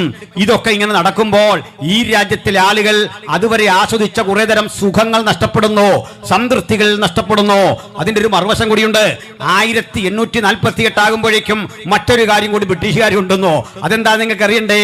വിധവമാരുടെ പുനർവിവാഹം, വിധവമാർക്ക് കല്യാണം കഴിക്കാം. ഈ വിധവ എന്നൊക്കെ കേട്ടാൽ നമ്മുടെ മനസ്സിൽ ഇന്നിരിക്കുന്ന സങ്കല്പങ്ങൾ മാറണം. അന്നത്തെ വിധവ എന്ന് പറഞ്ഞാൽ ഒരു കൊച്ചു പെൺകുട്ടിയാ, 8-10 വയസ്സൊക്കെ ഉള്ളേ. നമ്മുടെ സൺഡേ സ്കൂൾ പ്രായമുള്ള ഒരു സാധാരണ കുഞ്ഞിനെയാ ഈ വിധവ എന്ന് പറയുന്നത്. ആ വിധവയെ വിവാഹം കഴിച്ച അവരുടെ ഹസ്ബൻഡിനെ 80 വയസ്സൊക്കെ പ്രായമായിരിക്കും. 16 വയസ്സിലൊക്കെ വിധവയാകേണ്ടി വരുന്ന ഈ പെൺകുട്ടിക്ക് വിവാഹം കഴിക്കാം. അങ്ങനെ പുനർവിവാഹം എന്നൊരാശയം മുമ്പോട്ട് വെച്ചപ്പോൾ ഈ ഇന്ത്യ ആകപ്പാടെ ഇളകിയിട്ട് സാക്ഷാൽ ബാലഗംഗാധര തിലകൻ, ലോകമാന്യ ബാലഗംഗാധര തിലകൻ എന്ന് നമ്മൾ പ്രകീർത്തിക്കുന്ന ഒരു പ്രമുഖ നേതാവുണ്ടല്ലോ, അദ്ദേഹത്തിന് കേസരി എന്നൊരു പത്രമുണ്ട്. ഇന്നത്തെ കേസരിയുടെ പഴയ രൂപമായിരിക്കാം അത്. ആ കേസരിയിൽ അദ്ദേഹം എഴുതി, ഇതാ ബ്രിട്ടീഷുകാർ വന്ന് ഞങ്ങൾ ശീലിച്ചു പോരുന്ന ആചാരങ്ങളെ മുഴുവൻ തകർക്കുന്നു. ഞങ്ങൾ എങ്ങനെ ജീവിക്കണം, ഞങ്ങളുടെ കുട്ടികളെ ഏത് പ്രായത്തിൽ കല്യാണം കഴിപ്പിക്കണം, അവരെങ്ങനെ ജീവിക്കണമെന്ന് ഞങ്ങളുടെ അന്തസ്സിനും ഞങ്ങളുടെ മാന്യതയ്ക്കും നിരക്കുന്ന കാര്യമാണ്. ഇത് ഞങ്ങളെ പഠിപ്പിക്കാൻ ബ്രിട്ടീഷുകാർ മുതിർന്നിട്ടില്ല. ഇതാണ് ആദ്യമായി ഇന്ത്യയിൽ രൂപപ്പെട്ട ഒരു ബ്രിട്ടീഷ് വിരുദ്ധ ശബ്ദമെങ്കിൽ ആ ശബ്ദത്തിന്റെ പിന്നിൽ ലോകമാന്യ ബാലഗംഗാധര തിലകൻ ആഗ്രഹിച്ചതെന്താണെന്ന് നിങ്ങൾ പഠിച്ചാൽ മതി. എന്താണ് ശ്രീ ഗംഗാധര തിലകൻ ഈ രാജ്യത്ത് അതുവരെ നിലനിന്നിരുന്ന ഇത്തരം വ്യവസ്ഥകൾ പരിരക്ഷിക്കണമെന്നാണോ അങ്ങ് ചിന്തിച്ചത്, അത് നിരാകരിക്കണമെന്നാണോ? ചുരുക്കത്തിൽ എന്താണ് വിദേശികൾ വന്ന് ഇവിടെ നിരത്തി ഉടച്ചത്, തകർത്തുടച്ചത്? അയ്യോ ഞങ്ങളുടെ സംസ്കാരം തകർത്ത് എന്നൊക്കെ വിലപിക്കുന്ന ആളുകൾ മനസ്സിലാക്കണ്ടേ, ഇതൊക്കെ സംസ്കാരമാണെങ്കിൽ ഇതിന്റെ അടിവേഴ് മുഴുവൻ എന്നെ തകർത്ത് കളയേണ്ട കാലം കഴിഞ്ഞു. ഇത്തരം സംസ്കാരങ്ങളെ സംസ്കാരം എന്ന് വിളിക്കുന്ന സംസ്കാര രാഹിത്യമല്ലേ സനാതന ധർമ്മം എന്ന് കൃത്യതയോടെ ചോദിക്കാൻ ഞാൻ ആഗ്രഹിക്കുകയാണ്. ഇതിനെ മുഴുവൻ തകർത്തു, ഇതിനെ മുഴുവൻ തച്ചുടച്ചുകൊണ്ട് മാറി വരുന്ന ഈ പരിസ്ഥിതിയിൽ ആളുകൾ തെരുവിലിറങ്ങി. വല്ലാത്ത പ്രക്ഷോഭം. നിങ്ങൾ കേൾക്കണ്ടേ, സതി നിരോധിച്ചപ്പോൾ അയ്യോ സതി നിരോധിച്ചേ എന്ന് പറഞ്ഞ് അന്നത്തെ ബാലഗംഗാധര തിലകനുമൊക്കെ പിന്തുണയ്ക്കുന്ന മതനേതാവിത്വം ചെയ്തത് എന്താണെന്നറിയണ്ടേ? സാക്ഷാൽ ബാലഗംഗാധര തിലകന് മാത്രമല്ലെന്നേ, നമ്മൾ പുകഴ്ത്തിപ്പാടുന്ന വന്ദേ മാതരം പാടുന്ന ബങ്കിം ചന്ദ്ര ചാറ്റർജി പോലും അന്ന് ഇതിനെ എതിർത്തു, ഇതിന്റെ കൂടെ നിന്നു എന്നുള്ളതാണ്. ഏത് കാര്യത്തിൽ? ഈ രാജ്യത്ത് ബ്രിട്ടീഷുകാർ വന്ന് ഞങ്ങളെ മാറ്റേണ്ട, ഞങ്ങൾ ഇങ്ങനെയൊക്കെ കഴിഞ്ഞുകൊള്ളാം. എന്താണ് സ്വാതന്ത്ര്യ സമരത്തെ പറ്റിയൊക്കെ നമ്മളിവിടെ പഠിച്ചത്? ചിലതരം പൊളിച്ചെഴുത്തുകൾ ആവശ്യമായ ഒരു കാലത്തിലേക്കാണ് നമ്മൾ വന്നിരിക്കുന്നത്. ഈ കൂടെ മദൻ മോഹൻ മാളവ്യയുണ്ട്, ഈ ബിപിൻ ചന്ദ്രപാലുണ്ട്, ബാലഗംഗാധര തിലകനുണ്ട്. ഇവരൊക്കെ ഒറ്റക്കെട്ടായി രൂപപ്പെട്ട് അന്ന് കൊളുത്തിവിട്ട ചിന്താസരണിയുടെ അധികം പൊട്ടാത്ത നനഞ്ഞ പടക്കങ്ങളാ ഇപ്പൊ ഈ ഛത്തീസ്ഗഡിലൊക്കെ പോയി ജ്യോതികാ ശർമ്മയുടെ രൂപത്തിൽ ഞങ്ങളുടെ സംസ്കാരം മാറ്റാൻ വരുന്നു, ഞങ്ങളെ മതം മാറ്റാൻ വരുന്നു എന്ന് പറഞ്ഞ് പേടിപ്പിക്കുന്നത്. മനസ്സിലായി കാണുമല്ലോ അതിന്റെ ആവിർഭാവം അവിടെയാണെന്ന്, അതിന്റെ തുടക്കം അവിടെയാണെന്ന്. എന്നാൽ മറുവശത്തെ മാന്യമായി ഇത് തെറ്റാണെന്ന് പറഞ്ഞ ഇന്ത്യക്കാരുമുണ്ട്. ഗോഖലെയുണ്ടല്ലോ, ഗോപാലകൃഷ്ണ ഗോഖലെ, ഗാന്ധിജിയുടെ രാഷ്ട്രീയ ഗുരുവായിരുന്ന ഗോപാലകൃഷ്ണ ഗോഖലെയെ പോലെ ചില ആളുകൾ ഇതിനെതിരെ ശക്തിയുക്തം മുമ്പോട്ട് വന്നിട്ടുണ്ട്. രാജാറാം മോഹൻ റോയെ പോലെ ആത്മാഭിമാനമുള്ള ഇന്ത്യക്കാർ ഇതിനെതിരെ മുമ്പോട്ട് വന്നിട്ടുണ്ട്. കെശൂബ് ചന്ദ്രസെന്നെ പോലെ ഉള്ള മാന്യന്മാരായ ആളുകൾ ഇത്തരം പ്രവണതകൾക്കെതിരെ വന്നപ്പോൾ ഈ രാജ്യത്ത് പ്രക്ഷോഭങ്ങളുടെ മുഖ്യധാര നിൽക്കുന്ന ആളുകളെ രണ്ടായി തരംതിരിച്ചു, തീവ്രവാദികളും മിതവാദികളും. ഇതൊക്കെ കുട്ടികൾ സ്കൂളിൽ പഠിച്ചിട്ടുണ്ട്. നമ്മൾ ഓർത്തു ഇത്രയും നാൾ സ്വാതന്ത്ര്യത്തിന് വേണ്ടി ഇവർ തീവ്രമായി വാദിച്ചെന്ന. ഒന്നുമല്ല, സ്വാതന്ത്ര്യത്തിന് വേണ്ടിയല്ല, മറിച്ച് 8ാം വയസ്സിൽ പെണ്ണ് കെട്ടാനും ഭർത്താവ് മരിച്ച ചിതയിൽ ചാടിച്ചാകാനും ഒക്കെ ഉള്ള സ്ത്രീയുടെ വിധിയെ അങ്ങനെ അറ്റസ്റ്റ് ചെയ്യുന്ന ബോധത്തെയാ ഈ തീവ്രവാദം എന്ന് പറയുന്നത്. ഈ പരിസ്ഥിതി ഇവിടെ നടമാടിയപ്പോൾ ഇവർ പിന്തുണച്ചുകൊണ്ട് 75,000 സ്ത്രീകള് മുംബൈ നഗരത്തിലൂടെ വലിയ ജാഥ നടത്തിയെന്ന്. ഞങ്ങൾക്ക് സതി വേണം, നിങ്ങളാരാ ബ്രിട്ടീഷുകാരെ, സതി എങ്ങനെയും തരണം, ഇത്രയും നല്ലൊരു പ്രോഗ്രാം ഇല്ലെന്ന് ഇവരെ മുമ്പോട്ട് നയിച്ച ആ ബോധത്തെ. ഞാൻ ചോദിക്കട്ടെ, ഇതൊക്കെയാണ് സനാതനമെങ്കിൽ ഇതൊന്ന് തിരിച്ചു കൊണ്ടുവരാൻ ധൈര്യമുണ്ടോ സുഹൃത്തുക്കളെ? ഒന്ന് കൊണ്ടോ നോക്ക്. പ്രബുദ്ധ ഇന്ത്യ കയ്യാമം വെച്ച് നിന്നെയൊക്കെ അകത്ത് കയറ്റും. മനസ്സിലായില്ലേ? ജയിലുകൾ തികയാതെ വരും. അപൂർവമായി നമ്മൾ ചില സംഭവങ്ങളൊക്കെ ഇങ്ങനെ കണ്ടിട്ടുണ്ട്. സതി പലയിടത്തും നടന്ന സംഭവങ്ങളൊക്കെ കണ്ടിട്ടുണ്ട്. പക്ഷേ സതി ശാശ്വതമായി നിരോധിക്കപ്പെട്ട അനുഭവങ്ങൾ ഉൾപ്പെടെ ഇന്ത്യയിൽ വലിയ മാറ്റം. അടുത്ത ഘട്ടം കണ്ടത് വിദ്യാഭ്യാസത്തിൻ്റെ സാർവത്രികവൽക്കരണമാണ്. എന്തായിരുന്നു ഇവിടെ വരെയുള്ള പരിസ്ഥിതി? ഞാൻ ഒന്നുകൂടി പറഞ്ഞത് ബോധ്യപ്പെടുത്താം. എൻ്റെ വാക്കുകൾ ഒരിക്കലും ഈ രാജ്യത്തിലെ ഭക്തന്മാരായ ഹിന്ദു സഹോദരന്മാർക്ക് വേണ്ടി എതിരെ അല്ല. അവരുടെ ഭക്തിയും അവരുടെ പ്രാർത്ഥനയും അവരുടെ സ്വകാര്യതയാണ്. ഒരു മുസൽമാനെയോ ഹിന്ദുവിൻ്റെയോ ഭക്തി എന്തെന്ന് അവൻ തീരുമാനിക്കുന്നതിൽ എനിക്കോ നിങ്ങൾക്കോ യാതൊരു റോളുമില്ല. ഒരു കുഴപ്പവും അക്കാര്യത്തിലില്ല. ഞങ്ങൾ എതിർക്കുന്നത് ഇത്തരത്തിൽ ഭക്തിയുടെയും അനുഗ്രഹത്തിന്റെയും സിദ്ധാന്തത്തിന്റെയൊക്കെ മുഴുവൻ അടക്കിപ്പരിവുകാർ ഞങ്ങളാണെന്നും ഞങ്ങളോട് ചോദിച്ചിട്ട് മാത്രമേ നിങ്ങൾ ഇവിടെ ലഘുലേഖ വിതരണം ചെയ്യാവൂ എന്നൊക്കെ പുലമ്പുന്ന, പാടുന്ന, പറയുന്ന ഒരു തരം ഭരണവ്യവസ്ഥിതിയാണ് ഞങ്ങൾ എതിർക്കുന്നത്. മനസ്സിലായില്ലേ? ഇതിനെ എതിർക്കാതിരിക്കാൻ നിർവാഹമില്ല, അതിനെതിരെ നിലപാട് സ്വീകരിക്കാതിരിക്കാൻ നിർവാഹമില്ല. ആ നിലപാട് തറയിൽ നിന്നുകൊണ്ടാണ് ഞങ്ങൾ കാര്യങ്ങൾ പറയുന്നത്. ആ വസ്തുതയാണ് ഞങ്ങൾ പ്രഘോഷിക്കുന്നത്. അത്തരം ചിന്തകളാണ് ഞങ്ങൾ സമൂഹത്തിന് കൊടുക്കുന്നത്. ചുരുക്കി പറഞ്ഞു കഴിഞ്ഞാൽ, എൻ്റെ ബഹുമാനപ്പെട്ട സുഹൃത്തുക്കളെ, ഈ രാജ്യത്ത് നിലനിന്നിരുന്ന ഈ വ്യവസ്ഥകൾ ഘട്ടം ഘട്ടമായി മാറുന്ന പിന്നെ കണ്ടത്. അതിലൊന്ന കലാലയങ്ങൾ രൂപപ്പെട്ടതോടുകൂടി ഇവിടെ എല്ലാവർക്കും വിദ്യാഭ്യാസം ചെയ്യാൻ കഴിയുമായിരുന്നില്ല. എന്താണ് അതിന്റെ കാരണം? ഈ രാജ്യത്ത് വിദ്യാഭ്യാസം അതുകൊണ്ട് ആളുകൾ ധരിച്ചിരുന്നത് സംസ്കൃതം പഠിക്കാനുള്ള കഴിവാ. നമ്മൾ കണ്ടിട്ടുണ്ട്, മേൽവസ്ത്രം ധരിക്കാതെ പൂണൂലിട്ടിരിക്കുന്ന ഒരു സംസ്കൃത പണ്ഡിതനെയാണ് നമ്മൾ പണ്ഡിതൻ എന്ന് വിളിച്ചത്. ഈ പണ്ഡിതന്മാരെന്താ പഠിപ്പിച്ചതെന്ന് അറിയണ്ടേ? കടൽ കടന്നു പോകുന്നത് പാപമാണ്, കടൽ കടന്നു പോകുന്നവൻ അശുദ്ധനാകും. അങ്ങനെ കടൽ കടന്നു പോകുന്നു എന്നതിന്റെ പേരിൽ നെഹ്റുവിന് പതിത്വം കൽപ്പിച്ച നാടാണിതെന്ന് ഓർക്കണം. കടൽ കടന്നുപോയി, നെഹ്റു ചെയ്ത കുറ്റവാ. കടൽ കടന്നുപോയി, അത് നെഹ്റുവിനെ വരുതിക്ക് നിർത്തിയ രാജ്യമായതെന്ന് ഓർത്തുകൊള്ളണം. നെഹ്റുവിന് പോലും പതിത്വം കൽപ്പിച്ചു. കടൽ കടന്നുപോയി. ലണ്ടനിൽ പഠിക്കാൻ പോയതിനാ ഈ കടൽ കടന്നുപോയി എന്ന് പറയുന്നത്. എന്നിട്ട് ഇന്നിവരെല്ലാം ലണ്ടനിൽ പോവുക. അതാ രസകരമായ കാര്യം. പഠിക്കാൻ വേണ്ടി അങ്ങോട്ട് പോവുക. ഈ പ്രമുഖരൊക്കെ പഠിക്കാൻ ഇത്തരം നിലത്തെഴുത്ത് കളരി ഒന്നുമല്ല തിരഞ്ഞെടുത്തത്. ജോൺ ബ്രിട്ടാസ് കഴിഞ്ഞ ദിവസം പറയുന്നുണ്ടല്ലോ, നിർമ്മലാ സീതാരാമൻ ആദ്യമായവരൊക്കെ പഠിച്ചത് നിലത്തെഴുത്ത് കളരിയിരുന്നുകൊണ്ട് തറാവറ പനയോ ഒന്നുമല്ലെന്നേ. അവരൊക്കെ പഠിച്ച ഇംഗ്ലീഷ്, ശുദ്ധമായ ഇംഗ്ലീഷ്. എൻ്റെ പാവ സഹോദരങ്ങളെ, ഇവരൊക്കെ ലോകത്തിലെ ഒന്നാം നിര കോളേജുകളിലെ ലണ്ടൻ സ്കൂൾ ഓഫ് എക്കണോമിക്സിലും ഹാർവാർഡ് യൂണിവേഴ്സിറ്റിയിലൊക്കെ പഠിച്ചിട്ട് പാവങ്ങളെ തെരുവിലിറക്കുക. ഇതിനൊക്കെ എതിരെ നിങ്ങളെ കൊണ്ട് പറയിപ്പിച്ചിട്ട് അധികാരത്തിന്റെ സുഖലോലുവയിൽ ഇരുന്നു കൊണ്ട് നിങ്ങളെ പഠിക്കാതിരിക്കാൻ സമ്മതിക്കുക. ഈ പ്രവണതയ്ക്കെതിരെ മാറ്റമുണ്ടാക്കുന്ന ഒരു വിഷയമാണ് സുവിശേഷം എന്ന് പറയുന്നത്. ഞാൻ അതിലേക്ക് തന്നെ വരാം, ക്രമേണ വരാം. ഇനി നമുക്ക് നമ്മുടെ കേരളത്തിലേക്കൊന്ന് വരണം. ഏകദേശം ശാന്തസുന്ദരമായി പോയ ഒരു സ്ഥലം തന്നെയാണ് കേരളം. ഈ കേരളത്തിലെ സ്ഥിതിവിശേഷങ്ങൾക്കൊക്കെ മാറ്റം വന്നത് അങ്ങ് നമ്മുടെ വടക്കേണ്ടിൽ നിന്ന് ഘട്ടം ഘട്ടമായി നമ്മുടെ രാജ്യത്തിലേക്ക് കുടിയേറി വന്ന പരദേശ ബ്രാഹ്മണരുടെ വരവോടുകൂടിയാണ്. ഈ ആളുകൾ ടി മാധവറാവു ഉൾപ്പെടെയുള്ള പരദേശ ബ്രാഹ്മണർ ഘട്ടം ഘട്ടമായി കേരളത്തിൽ വന്ന് സ്ഥാനമുറപ്പിക്കുന്നു. AD 5 6 നൂറ്റാണ്ടിലൊക്കെയാണ് അവർ കേരളത്തിൽ വന്ന് സെറ്റിൽമെന്റ് നടത്തുന്നത്. നാട് ഭരിച്ചുകൊണ്ടിരുന്ന അന്നത്തെ ക്ഷത്രിയർ, അന്ന് ക്ഷത്രിയ ഒന്നും പറയാനില്ല, രാജാക്കന്മാർ അന്തസ്സായിട്ട് ഒരുവിധം അന്തസ്സായി രാജ്യം ഭരിക്കുമ്പോൾ ഈ മന്ത്രതന്ത്രാദികൾ കാട്ടി ഭയപ്പെടുത്തി, വേദങ്ങൾ കാട്ടി ഭയപ്പെടുത്തിയിട്ട് പറഞ്ഞു, നിങ്ങൾ ഞങ്ങളെ അനുസരിച്ച് നിന്നില്ലേ, ഞാൻ ഇപ്പം മന്ത്രം ചൊല്ലും, സൂക്ഷിച്ചു നിന്നില്ലേ മന്ത്രം ചൊല്ലും, നീ കത്തിപ്പോകും. ഇത് കണ്ട് പേടിച്ചു പോയ കുറേ രാജാക്കന്മാരുണ്ടായിരുന്നു. അവരെല്ലാം ഈ പൗരോഹിത്യം അംഗീകരിച്ചു. അങ്ങനെ ആ പഴയ സംഭവമില്ലേ, ഋഗ്വേദത്തിന്റെ പുരുഷ സൂക്തം 10ാം അധ്യായത്തിൽ പറയുന്ന സംഭവമില്ലേ, ബ്രഹ്മാവ് സൃഷ്ടിച്ചു. എങ്ങനെ? ഇവിടെ ഒരു കാര്യം കൂടി പറയാം. ഇസ്ലാമിക വീക്ഷണം അനുസരിച്ച് പ്രപഞ്ചത്തിന് ഒരു നാഥൻ, അവരുടെ വീക്ഷണത്തിലും കാഴ്ചപ്പാടിലും നിങ്ങൾക്ക് വൈരുദ്ധ്യമോ നിങ്ങൾക്ക് അഭിപ്രായ വ്യത്യാസമോ, ഒരു പ്രപഞ്ചനാഥനെ അത് പഠിപ്പിക്കുന്നത്. ഇനി ജൂതന്റെ മതവീക്ഷണം അനുസരിച്ച് പ്രപഞ്ചത്തിനൊരു രക്ഷകൻ, മുഴുവൻ മനുഷ്യനും ഒരു ദൈവത്തിന്റെ സൃഷ്ടിയാണ്. ബൈബിൾ പഠിപ്പിക്കുന്ന അനുസരിച്ചോ ക്രൈസ്തവന്റെ വീക്ഷണം അനുസരിച്ചോ ഈ പ്രപഞ്ചത്തിന് മുഴുവൻ ഒരു സൃഷ്ടാവെന്ന് മാത്രമല്ല സകല സൃഷ്ടിയും ആ ദൈവത്തിൻ്റെതാണ്. അതാ തിരിച്ചങ്ങ് പറഞ്ഞാൽ മതി. ബഹുദൈവത്വ വിശ്വാസത്തെ ഞാൻ ധിക്കരിക്കുന്നില്ല, ഞാൻ അവരെ ആക്ഷേപിക്കുകയല്ല, തിരിച്ചാ പറയുന്നത്. സകല സൃഷ്ടിക്കും ഒരു ഉത്തരവാദി വേണമല്ലോ, സകല സൃഷ്ടിക്കും ഒരു കാരണഭൂതൻ വേണമല്ലോ. ആ കാരണഭൂതന്റെ ചരിത്രം തേടി ചെല്ലുമ്പോൾ ജൂതമതം പറയുന്നു അതാരാണെന്ന്, അഹൂരമസ്തയാണെന്ന് പേർഷ്യൻ മതം പറയുന്നു. പക്ഷേ ഇനി നമുക്ക് ക്രിസ്ത്യാനിറ്റിയിലേക്ക് വരാം. വേണ്ട, നമുക്ക് ശാസ്ത്രം തന്നെ എടുക്കാം. ശാസ്ത്രവീക്ഷണം അനുസരിച്ചും ഒരു പരിണാമം നടക്കണം. ആ പരിണാമത്തിന്റെ പരിണിത ഫലമായിട്ട് ഒരേ അപ്പനിൽ നിന്ന് ഒരേ അമ്മയിൽ നിന്ന് മനുഷ്യരാശിയൊക്കെ ഉണ്ടായി.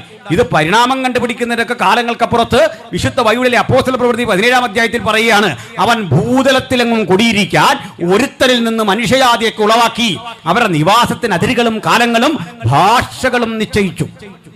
ഇതെല്ലാം പറയുന്നെങ്കിൽ നമ്മുടെ മാത്രം പ്രശ്നം എന്താ? ഇവിടെ ഇത്രയേ ഉള്ളൂ. ഇന്ത്യക്കാരായിട്ടുള്ള 4 ജാതിയെ മാത്രമേ സൃഷ്ടിക്കാൻ ഋഗ്വേദത്തിന്റെ ഗ്രന്ഥകാരന്മാർക്ക് കഴിഞ്ഞുള്ളൂ. 4 ജാതികളെ, ബ്രാഹ്മൺ, ക്ഷത്രിയൻ, വൈശ്യൻ, ശൂദ്രൻ, 4 ജാതി. ഈ 4 ജാതിക്ക് പുറത്ത് മനുഷ്യരില്ലേ എൻ്റെ സഹോദര? ഈ മനുഷ്യരെയൊക്കെ ആരാണ് സൃഷ്ടിച്ചതെന്നുള്ള ചോദ്യത്തിന് ശശികല ടീച്ചർമാരൊരു മറുപടി പറയട്ടെ, എന്നിട്ട് വന്നെടുത്താൽ മതി. ആദിവാസികളുടെ പേറ്റന്റ്, ദലിതരുടെ പേറ്റന്റ്. ഈ ദലിതനെയും ആദിവാസിയെയും മറ്റു പിന്നോക്കരെയും സൃഷ്ടിക്കാൻ 1 മിനിറ്റ് ചിലവഴിക്കാത്ത ബ്രഹ്മാവിനെ ഞങ്ങളൊക്കെ പൂജിക്കണമെന്ന് പറഞ്ഞാൽ അത് എവിടുത്തെ ന്യായമായി ടീച്ചറെ? ആ ന്യായം എങ്ങനെ അംഗീകരിക്കും? ഞങ്ങളുടെ സൃഷ്ടിയുടെ മീതെ യാതൊരുവിധ കർത്തവ്യവും ഇല്ലാതെ ഞങ്ങളുടെ പേറ്റന്റ് എടുക്കാൻ വരട്ടെ. ഏത് ഗ്രന്ഥത്തിന്റെ ഏത് സൂക്തം വെച്ച് നിങ്ങൾ തെളിയിക്കും ഈ 4 ജാതിക്ക് പുറമേ മനുഷ്യരില്ലേ? മറ്റൊരു കാര്യം, ധർമ്മം ക്ഷയിച്ച് അധർമ്മം പെരുകുമ്പോഴൊക്കെയാണ് ഇത്തരം അവതാരങ്ങൾ പിറവിയെടുക്കുന്നത്. അത് ഇന്ത്യയിൽ ക്ഷയിക്കുമ്പോഴേ രസകരമായൊരു കാര്യം. ഇതാ ഓണം വരുന്നു, കിളിത്തട്ട് കളി എന്ന് പറഞ്ഞൊരു പരിപാടി പണ്ടത്തെ ആൾ കളിക്കുമല്ലോ. അതിൽ ഈ കിളി എന്ന് പറഞ്ഞാൽ അതിൻ്റെ മെയിൻ ഒരാളുണ്ടല്ലോ. കിളി ഇങ്ങനെ ആളുകളെ താഴേക്ക് ഇറക്കുമ്പോൾ ഒരു നിബന്ധനയുണ്ട്, ഈ വരയെ കൂടെ തന്നെ ഓടണം, അപ്പുറത്തോ ഇപ്പുറത്തോ ചാടിപ്പോയ ഫൗളാകും. അങ്ങനെയെങ്കിൽ ഇവിടേക്ക് അവതാരങ്ങൾ വന്നത് മുഴുവൻ ഈ ബൗണ്ടറിയിൽ നിന്ന് ഇങ്ങനെ കിളി കളിക്കുകയായിരുന്നു. എന്ന് വെച്ചാൽ ഈ ഇന്ത്യയുടെ ഭൂപടത്തിനപ്പുറത്ത് മനുഷ്യരില്ലേ? അഫ്ഗാനിൽ മനുഷ്യരില്ലേ? ചൈനയിൽ മനുഷ്യരില്ലേ? അതിനപ്പുറത്ത് പാകിസ്ഥാനിൽ മനുഷ്യരില്ലേ? പണ്ട് പാകിസ്ഥാൻ ഇന്ത്യയുടെ കൂടെ, അതിനപ്പുറത്തെല്ലാം മനുഷ്യരുണ്ടേ. ഈ അവതാരങ്ങളുടെ കണ്ണൊരിക്കൽ പോലും ഇതിനപ്പുറത്തോട്ടൊന്നും പോയില്ല. ഇതിനപ്പുറത്തും മനുഷ്യരുണ്ടെന്ന് കാണാൻ പറ്റിയില്ല. പിന്നെങ്ങനെ വിശ്വേശ്വരനാകും? പിന്നെങ്ങനെ പ്രപഞ്ചനാഥനാകും? ഈ കിളികളിയൊക്കെ ഞങ്ങളെ പഠിപ്പിക്കാൻ വരട്ടെ. അതൊക്കെ അംഗീകരിക്കുന്നൊരു കാലമുണ്ടായിരുന്നു. ഞാൻ ഇന്ന് അഭിമാന പുരസ്സരം പറയും, ഞാൻ സത്യത്തിൽ മതപരിവർത്തനം ചെയ്ത ഒരു ക്രിസ്ത്യാനി തന്നെ, ഒരു സംശയവും വേണ്ട കാര്യത്തിൽ. അഭിമാന പുരസ്സരം അത് പറയുന്നത്. അതിൻ്റെ കാരണം കൂടി പറയാം. ഈ കൈ വണങ്ങി ഞാനും എൻ്റെ സഹോദരിയും വീട്ടിലിരുന്ന് വൈകിട്ട് പാടിയിട്ടുണ്ട്. ഭംഗിയോടെ ഭൂമി തൻ്റെ ബ്രാഹ്മണർക്ക് നൽകുവാൻ ഭാർഗവനായി വന്നുദിച്ച രാമ രാമ പാഹിമാം. നിങ്ങളെ പരിഹസിക്കല്ല, നിങ്ങൾ ആരും പാടിക്കൂ. പക്ഷേ എന്തിനാണാവോ ഈ 2 സെൻറ്റിൽ കിടക്കുന്ന പാവപ്പെട്ടവൻ, ദലിതൻ, ആദിവാസി, ബ്രാഹ്മണന് ഭൂമി നൽകാൻ വേണ്ടി രാമാവതാരം ചെയ്ത ദേവനെ സ്തുതിക്കുന്നത് എന്താണെന്ന് എനിക്ക് മനസ്സിലായില്ല. എനിക്കത് ബോധ്യപ്പെട്ട നാൾ മുതൽ ഞാൻ ബൈ പറഞ്ഞു. മറ്റൊന്നുകൂടിയുണ്ട്, വായിച്ചു നോക്കണം. പി ഭാസ്കരൻ ഉണ്ണിയുടെ 19-ാം നൂറ്റാണ്ടിലെ കേരളം 8-ാം പതിപ്പ് കേരള സാഹിത്യ അക്കാദമി പുറത്തിറക്കുന്ന ഗ്രന്ഥം. കണ്ടോ, ഞാൻ കുറിപ്പ് പോലും ഇല്ലാതായി പറയുന്നത്. 8-ാം പതിപ്പ് പേജ് 314. അവിടെ എഴുതി വെച്ചിരിക്കുന്ന ഒരു കാര്യമുണ്ടേ, ഗുരുവായൂർ ക്ഷേത്രത്തിൽ നിന്ന് 3 തവണ ഒരു ശബ്ദം കേൾക്കാം, നായര് പുറത്തു പോ, നായര് പുറത്തു പോ, നായര് പുറത്തു പോ. 3 റൗണ്ടാ. നോക്കണം, ഞാനിത് കേൾക്കാൻ പോലും നിന്നില്ല. അതിൻ്റെ കാരണം എനിക്ക് ഗുരുവായൂരപ്പനോട് വെറുപ്പുണ്ടായിട്ടല്ല. ഒറ്റ കാര്യം, അങ്ങേക്ക് എന്നെ കാണാൻ മനസ്സില്ലെങ്കിൽ അങ്ങയെ കാണാൻ എനിക്കും മനസ്സില്ല. അത് തന്നെയാ ആ ആർജവത്തിൻ്റെ പേരാ സ്വതന്ത്രബോധം, ആ തജ്ഞേടത്തിൻ്റെ പേരാ സ്വതന്ത്രബോധം. ഇങ്ങനെ പോ പോ പോ എന്ന് ഇറക്കി വിടുമ്പോൾ തലകുനിച്ച് നിന്ന് വണങ്ങാൻ പാകത്തിന് ഈ നട്ടല് വാഴപ്പിണ്ടിയൊന്നുമല്ല സ്നേഹിത. അങ്ങനൊന്നും ആകാൻ ഞങ്ങൾ ആഗ്രഹിച്ചിട്ടില്ല. ആത്മാഭിമാനമുള്ളവൻ ആരെങ്കിലും പിന്നെ അവിടെ നിൽക്കുവോ? പുറത്തുവോ പുറത്തുവോ പുറത്തുവോ എന്ന് 3 തവണ ആട്ടും തുപ്പും കെട്ടി അവിടെ നിൽക്കുന്ന തൊലിക്കെട്ടിയൊന്നും ഞങ്ങൾക്കില്ല. അത് കൃത്യം പറഞ്ഞിട്ട് ഇത് ശ്രേഷ്ഠമാണെന്ന് പറഞ്ഞ് ഇന്ന് ഇത്തരം യോഗങ്ങൾക്ക് നേരെ വെല്ലുവിളി നടത്തി വരുന്ന ആരൊക്കെയാണെന്നറിയണ്ടേ. അന്ന് പുറത്തു പോ എന്ന പിള്ളേരെ മുഴുവൻ ചൂടാക്കി കയറ്റി ബെനിറ്റോ മുസോളിയുടെ കാക്കി നിക്കറൊക്കെ കൊടുത്ത് ഇങ്ങോട്ട് വിട്ടിരിക്കുക. അതുകൂടെ ഒന്ന് പറയാം. അവിടെ നിന്ന് കേട്ടോ. ഈ പറഞ്ഞു കേൾക്കുമ്പോൾ ഈ സഹോദരന്മാർ പറയും വിദേശി വേണ്ട സ്വദേശി മതി, ഇതൊക്കെ പറയും. നിങ്ങൾ കേൾക്കണം, നിങ്ങളിവിടെ കേൾക്കണം. ഞങ്ങളിങ്ങനൊന്നും പ്രസംഗിക്കുന്നവരല്ലായിരുന്നല്ലോ. നിങ്ങളാ ഇങ്ങനെ ആക്കിയത് ഞങ്ങളെ. ആ കാര്യം ഓർത്തോണം. ഞങ്ങളിങ്ങനെ ഉള്ളവരായിരുന്നില്ല. ഞങ്ങളുടെ സംയമനത്തെ, ഞങ്ങളുടെ ചിന്തയെ മുഴുവൻ നിങ്ങളാണ് ഇതുപോലെ ആക്കിയത്. ഞങ്ങൾ ഈ രീതിയിൽ തന്നെ നാളുകളിൽ ഗ്രാമങ്ങളിൽ പ്രസംഗിക്കും. പോലീസ് സാങ്ഷൻ തന്നില്ലേ, മൈക്കില്ലാതെ പ്രസംഗിക്കും. ഇനി അല്ലെങ്കിൽ ജയിലിൽ പോയി കിടക്കാൻ തയ്യാറാണെന്നേ, ഒരു കുഴപ്പമില്ല. ഒരു ബുദ്ധിമുട്ടും അക്കാര്യത്തിൽ ഉണ്ടായിട്ടില്ല. ഞങ്ങൾ തിരിച്ചടിക്കില്ല, പ്രതികരിക്കില്ല. ഞങ്ങൾ മറ്റേതെങ്കിലും തരത്തിൽ ജനാധിപത്യ വിരുദ്ധമായ ഒന്നും ഞങ്ങളുടെ മുമ്പിൽ നിന്ന് വരത്തില്ല. ഇനി പോലീസ് അറസ്റ്റ് ചെയ്താലും കോടതി ഞങ്ങളെ വെറുതെ വിടും. കാരണം ഈ പ്രസംഗം ഇതുപോലെ റെക്കോർഡ് ചെയ്ത് അവിടെ കൊണ്ടുപോയാൽ തൽക്കാലം പ്രകോപനം ഉണ്ടാക്കുന്ന നിങ്ങളെയൊക്കെ ഒന്ന് തണുപ്പിക്കുക. അത്രയൊക്കെ ഉള്ളൂ, അതേ കാര്യമുള്ളൂ. അതിനപ്പുറത്തൊന്നുമില്ല. മനസ്സിലായില്ലേ? അവിടെ പോയി കിടന്നു വെച്ചാൽ ഞാനിഞ്ഞു പോരും. നമ്മുടെ കൂടെ കാശ് കൊണ്ടുണ്ടാക്കുന്ന സാധനമല്ലേ. അവിടെ നിന്ന് കിടന്നു നോക്കാം. ഗാന്ധിജിയൊക്കെ കിടന്ന സ്ഥലമല്ലേ, നമുക്കൂടെ അവിടെ നിന്ന് കിടന്നു നോക്കാം. ഇപ്പോൾ വായിക്കുന്ന സംഗതിയൊക്കെ അനുസരിച്ച് ജയിലിലെ ജീവിതം ഭയങ്കര സുഖമാണെന്നാണ് നമ്മുടെ ആ ചങ്ങാതി പറഞ്ഞത്. ഇടയ്ക്ക് ചാടിപ്പോയ ചങ്ങാതിയില്ലേ, അവൻ പറഞ്ഞ് പുറത്തിറങ്ങിയതിനേക്കാൾ നല്ലത് ജയിലിലാണെന്നാണ് പറഞ്ഞത്. മനസ്സിലായില്ലേ? ഞാൻ കുറച്ചാളായിട്ട് ആലോചിക്കുന്നത് എൻ്റെ ഈ ശരീരം ഒന്ന് മെച്ചപ്പെടുത്തണം എന്ന് കുറച്ചാളായിട്ട് ആഗ്രഹിച്ചുകൊണ്ടിരിക്കുന്ന ഒരു കാര്യം കൂടിയാണ്. പോട്ടെ, അപ്പോൾ തിരിച്ചു വരാം. അപ്പോൾ ഞാൻ എന്തിനാ പറഞ്ഞേ, ഈ രസകരമായൊരു സംഭവം ഉണ്ടേ. ചിലരിങ്ങനെ ചോദിക്കുന്ന ചോദ്യത്തിൻ്റെ ഉത്തരം. അപ്പോൾ ഈ രാജ്യത്ത് ആദിവാസിയുണ്ട്, ദലിതനുണ്ട്, ഇവരൊക്കെ പിന്നെ ആരാ? പറഞ്ഞുതരാം. അത് പഠിക്കണം, ശ്രദ്ധിച്ച് കേൾക്കണം. 1930 ഒരു വട്ടമേശ സമ്മേളനം നടക്കുന്നുണ്ട് ലണ്ടനിൽ. അപ്പോൾ ഇന്ത്യക്കാരായ ഇന്ത്യൻ നാഷണൽ കോൺഗ്രസും ഗാന്ധിജിയും ആ സമ്മേളനത്തിന് പോകണ്ട എന്ന് പറഞ്ഞു. എന്നിട്ടും അംബേദ്കറും ആഗഖാനും മുസ്ലിം ലീഗിൻ്റെ പ്രതികളൊക്കെ ആ സമ്മേളനത്തിന് പോയി.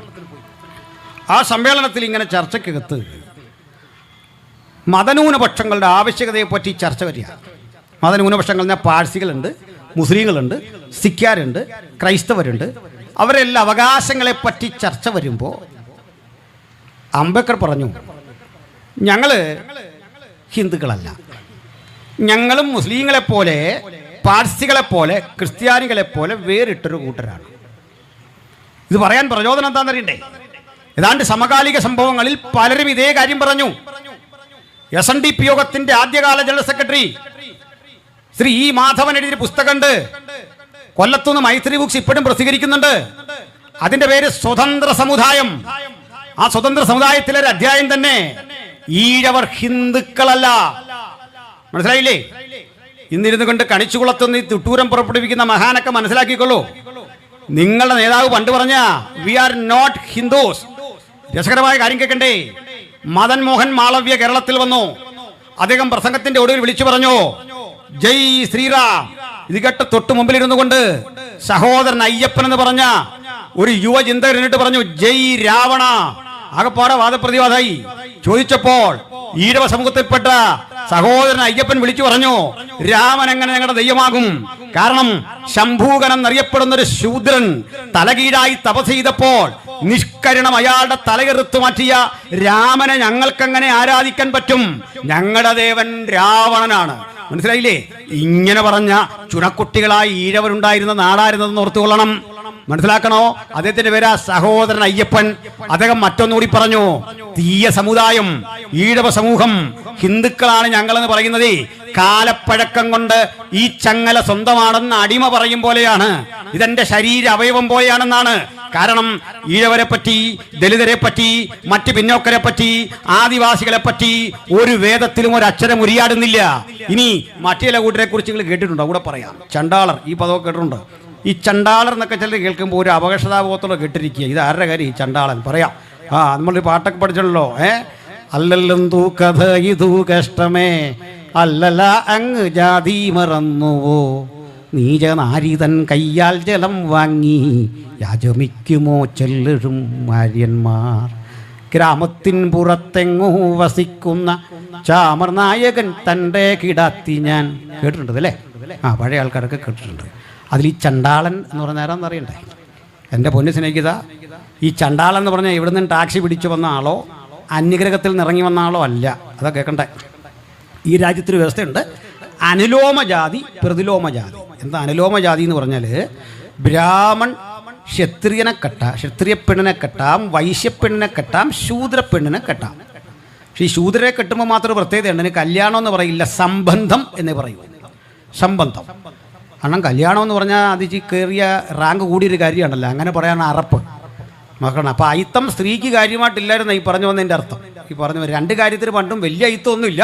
ഒന്ന് ഈ സമ്പത്തിനും വലിയ അയിത്തം ഇല്ല. ആരിട്ട പൈസയും കാണിക്കയിലെടുക്കും. ആദിവാസി ഇട്ട പൈസ എടുക്കും, ദലിതനിട്ട പൈസ എടുക്കും, ദരിദ്രനിട്ട പൈസ ഒരു കുഴപ്പമില്ലാതെ എടുക്കും. രണ്ടാമത്തെ കാര്യം സ്ത്രീക്കും വലിയ അയിത്തമൊന്നും ഉണ്ടായിട്ടില്ല. അതാ പറഞ്ഞു വരുന്നത്. പക്ഷേ ഒരു ഫുള്ളി സബ്സ്ക്രൈബ്ഡ് മാരേജ് അല്ല, അതുകൊണ്ട് വിളിക്കും സംബന്ധം.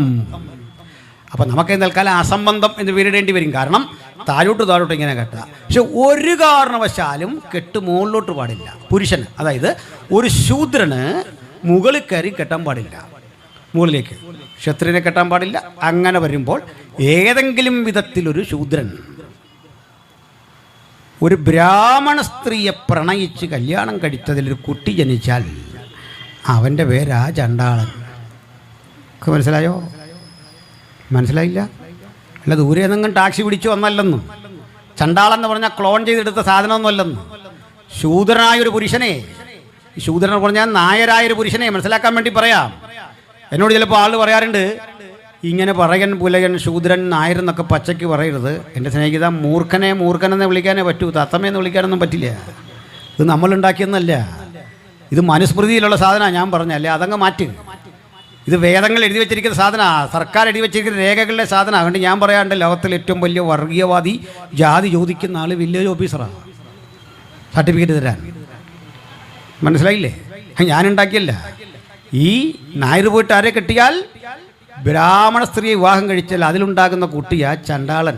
ചണ്ടാളനായി ജനിച്ചോ കാട്ടിക്കഴിഞ്ഞോണം. കാട്ടിൽ ജീവിക്കണം. ആരെങ്കിലുമൊക്കെ വലിച്ചെറിയുന്ന ഭക്ഷണമൊക്കെ കഴിച്ച് തള്ളയും ബഹിഷ്കരിക്കപ്പെടും. കുറേ നാൾ കഴിഞ്ഞ് അവർ കാട്ടി കിടക്കുക. പുറത്തോട്ട് വരാൻ ഇലയാ ചുറ്റിയിരിക്കുന്നത്. അല്ല, ആദിവാസി എന്ന് പറഞ്ഞൊരു വർഗം പ്രത്യേകിച്ച് ദൈവം സൃഷ്ടിച്ച് കാട്ടിലിട്ടതല്ല. മനസ്സിലായില്ലേ? പാവങ്ങൾ. ഇങ്ങനെ രൂപപ്പെട്ടവൻ്റെ വസ്ത്രം വെറും ഇലയാ. മറ്റൊരവസ്ഥ, അവന് വേറൊരു വസ്ത്രം വെച്ചിട്ടുണ്ട്. ഈ ചുടലയിൽ ആളുകളുടെ ശവമടക്കാൻ വരും. ആ ശവമടക്കാൻ വരുമ്പോൾ ആ ദേഹത്തെ മുഴുവൻ മൂടിയ ശവത്തുണിയിലെ ഈ ശവത്തുണി അവിടെ മാറ്റിയിട്ട് വെക്കും. അത് അവനുള്ള വസ്ത്രമാണ്. എന്നിട്ട് ഒന്നുകൂടി പറയും, ചണ്ടാളനും ശൂദ്രനുമൊക്കെ സഞ്ചരിക്കുന്ന പട്ടടകളാണ്. ചണ്ടാളനും ശൂദ്രനും സഞ്ചരിക്കുന്ന പട്ടടയാണെന്ന് പഠിപ്പിക്കുന്ന ഒരു മാർഗത്തെ എങ്ങനെ എനിക്ക് ഉൾക്കൊള്ളാൻ പറ്റും, നിങ്ങൾക്ക് ഉൾക്കൊള്ളാൻ പറ്റും? അതുകൊണ്ട് ആദ്യം നന്നാകേണ്ടത് ഇത്തരം കിതാബുകളാണ്, ഇത്തരം ആശയ സംഹിതകളാണ്. ഈ ആശയ സംഹിതകൾ നിങ്ങൾ സമൂഹം ഇന്ന് പഠിച്ച് ഗ്രഹിച്ച് സമൂഹത്തിൽ കൂടുതൽ തെളിവോടെ പറയുമ്പോൾ അതാണ് പ്രകോപനത്തിന്റെ അടിസ്ഥാനമെന്ന് ഞങ്ങൾ മനസ്സിലാക്കുന്നു. ഇനി മറ്റൊന്നുകൂടി, ഈ വട്ടമേശ സമ്മേളനത്തിൽ പങ്കെടുത്ത് കാര്യങ്ങൾ ഇങ്ങനെ സ്ഥാപിച്ച് പോരുമ്പോൾ രണ്ടാം വട്ടമേശ സമ്മേളനത്തിൽ ആദരനായ മഹാത്മജി പങ്കെടുത്തു. 9 സബ് കമ്മിറ്റികൾ അതിലുണ്ട്. ആ 9 സബ് കമ്മിറ്റികളിൽ ന്യൂനപക്ഷാവകാശങ്ങളെ പറ്റി പറയുന്ന സ്ഥലം വന്നു. അംബേദ്കർ ഇതിനെ പ്രതികരിച്ചെഴുന്നേറ്റപ്പോൾ മഹാത്മജി പറഞ്ഞു, അങ്ങ് എഴുന്നേൽക്കണ്ട, ഞാൻ പറഞ്ഞു, ഞാനാണത് പറയാൻ അർഹൻ. അംബേദ്കർ പറഞ്ഞു, അങ്ങല്ല, ഞാനാണ് അർഹൻ, ഞാൻ അനുഭവസ്ഥനാണ്, അങ്ങ് ഇത് കണ്ടിട്ടല്ല ഉള്ളു, അങ്ങ് ബനിയ വിഭാഗത്തിൽപ്പെട്ടയാളാ, വൈശ്യനാണ് അങ്ങ്. ഈ ബനിയ വിഭാഗം എന്ന് പറഞ്ഞാൽ അത്ര മോശം ആളുകളല്ല. ഈ 2.5% ബനിയ വിഭാഗങ്ങൾ ഇന്ത്യയിലുണ്ട്. ഈ 2.5% വരുന്ന ബനിയ വിഭാഗങ്ങളാണ് ഇന്ത്യയിലെ ആദ്യത്തെ 75 സമ്പന്നര്. അദാനി, അംബാനി, മിത്തല്, എത്ര പേരുടെ പേരിങ്ങനെ കേൾക്കണം.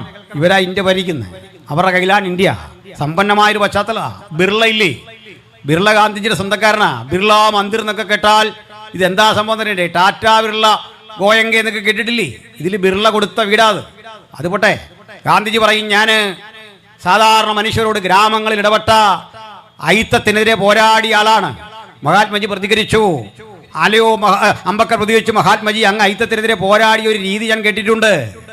അങ്ങ് സാധുക്കൾ ഒരു ഗ്രാമത്തിൽ ചെന്നു, ചാമർ തിങ്ങി നിൽക്കുന്ന ഗ്രാമത്തിൽ അങ്ങയോടുള്ള സ്നേഹം നിമിത്തം ആളുകൾ അങ്ങേക്ക് കടല കൊണ്ട് കാഴ്ചവെച്ചു, കടല ഭക്ഷിക്കാൻ. ഗാന്ധിജി പറഞ്ഞു, തീർച്ചയായും നിങ്ങൾ തന്ന കടല എനിക്ക് വിലപ്പെട്ടതാണ്, അതെൻ്റെ ശരീരത്തിന് ആരോഗ്യകരമാണ്, ഞാനത് ഭക്ഷിക്കുകയും ചെയ്യും. പക്ഷെ ഇപ്പോഴല്ല, ഇപ്പോൾ ഞാൻ ഈ കടല എൻ്റെ ആടുകൾക്ക് കൊടുക്കും, ആട് തിന്നിട്ട് അതിൻ്റെ പാല് ഞാൻ കുടിക്കും, അപ്പോൾ കടല എൻ്റെ ഉള്ളിലെത്തും. എങ്ങനെയുണ്ട്? എങ്ങനെയുണ്ട്? ആ, മനസ്സിലായോ? അയിത്തത്തിനെതിരെയുള്ള അദ്ദേഹത്തിൻ്റെ ഉജ്ജ്വലമായ പോരാട്ടത്തിൻ്റെ ഒരു വഴിയാണ് ഞാൻ പറഞ്ഞത്.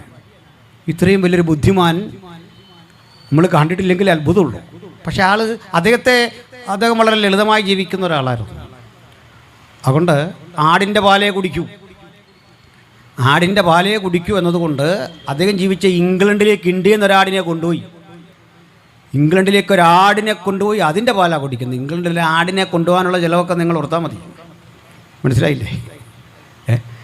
മാത്രമല്ല, അദ്ദേഹം ഈ ചെറിയ കമ്പാർട്ട്മെൻറ്റിൽ, ജനറൽ കമ്പാർട്ട്മെൻറ്റിലേ ഇരിക്കൂ യാത്ര ചെയ്യുമ്പോൾ. ഈ സിംപ്ലിസിറ്റി കാരണം പോലീസിനാകപ്പാടെ ബുദ്ധിമുട്ടാണ്.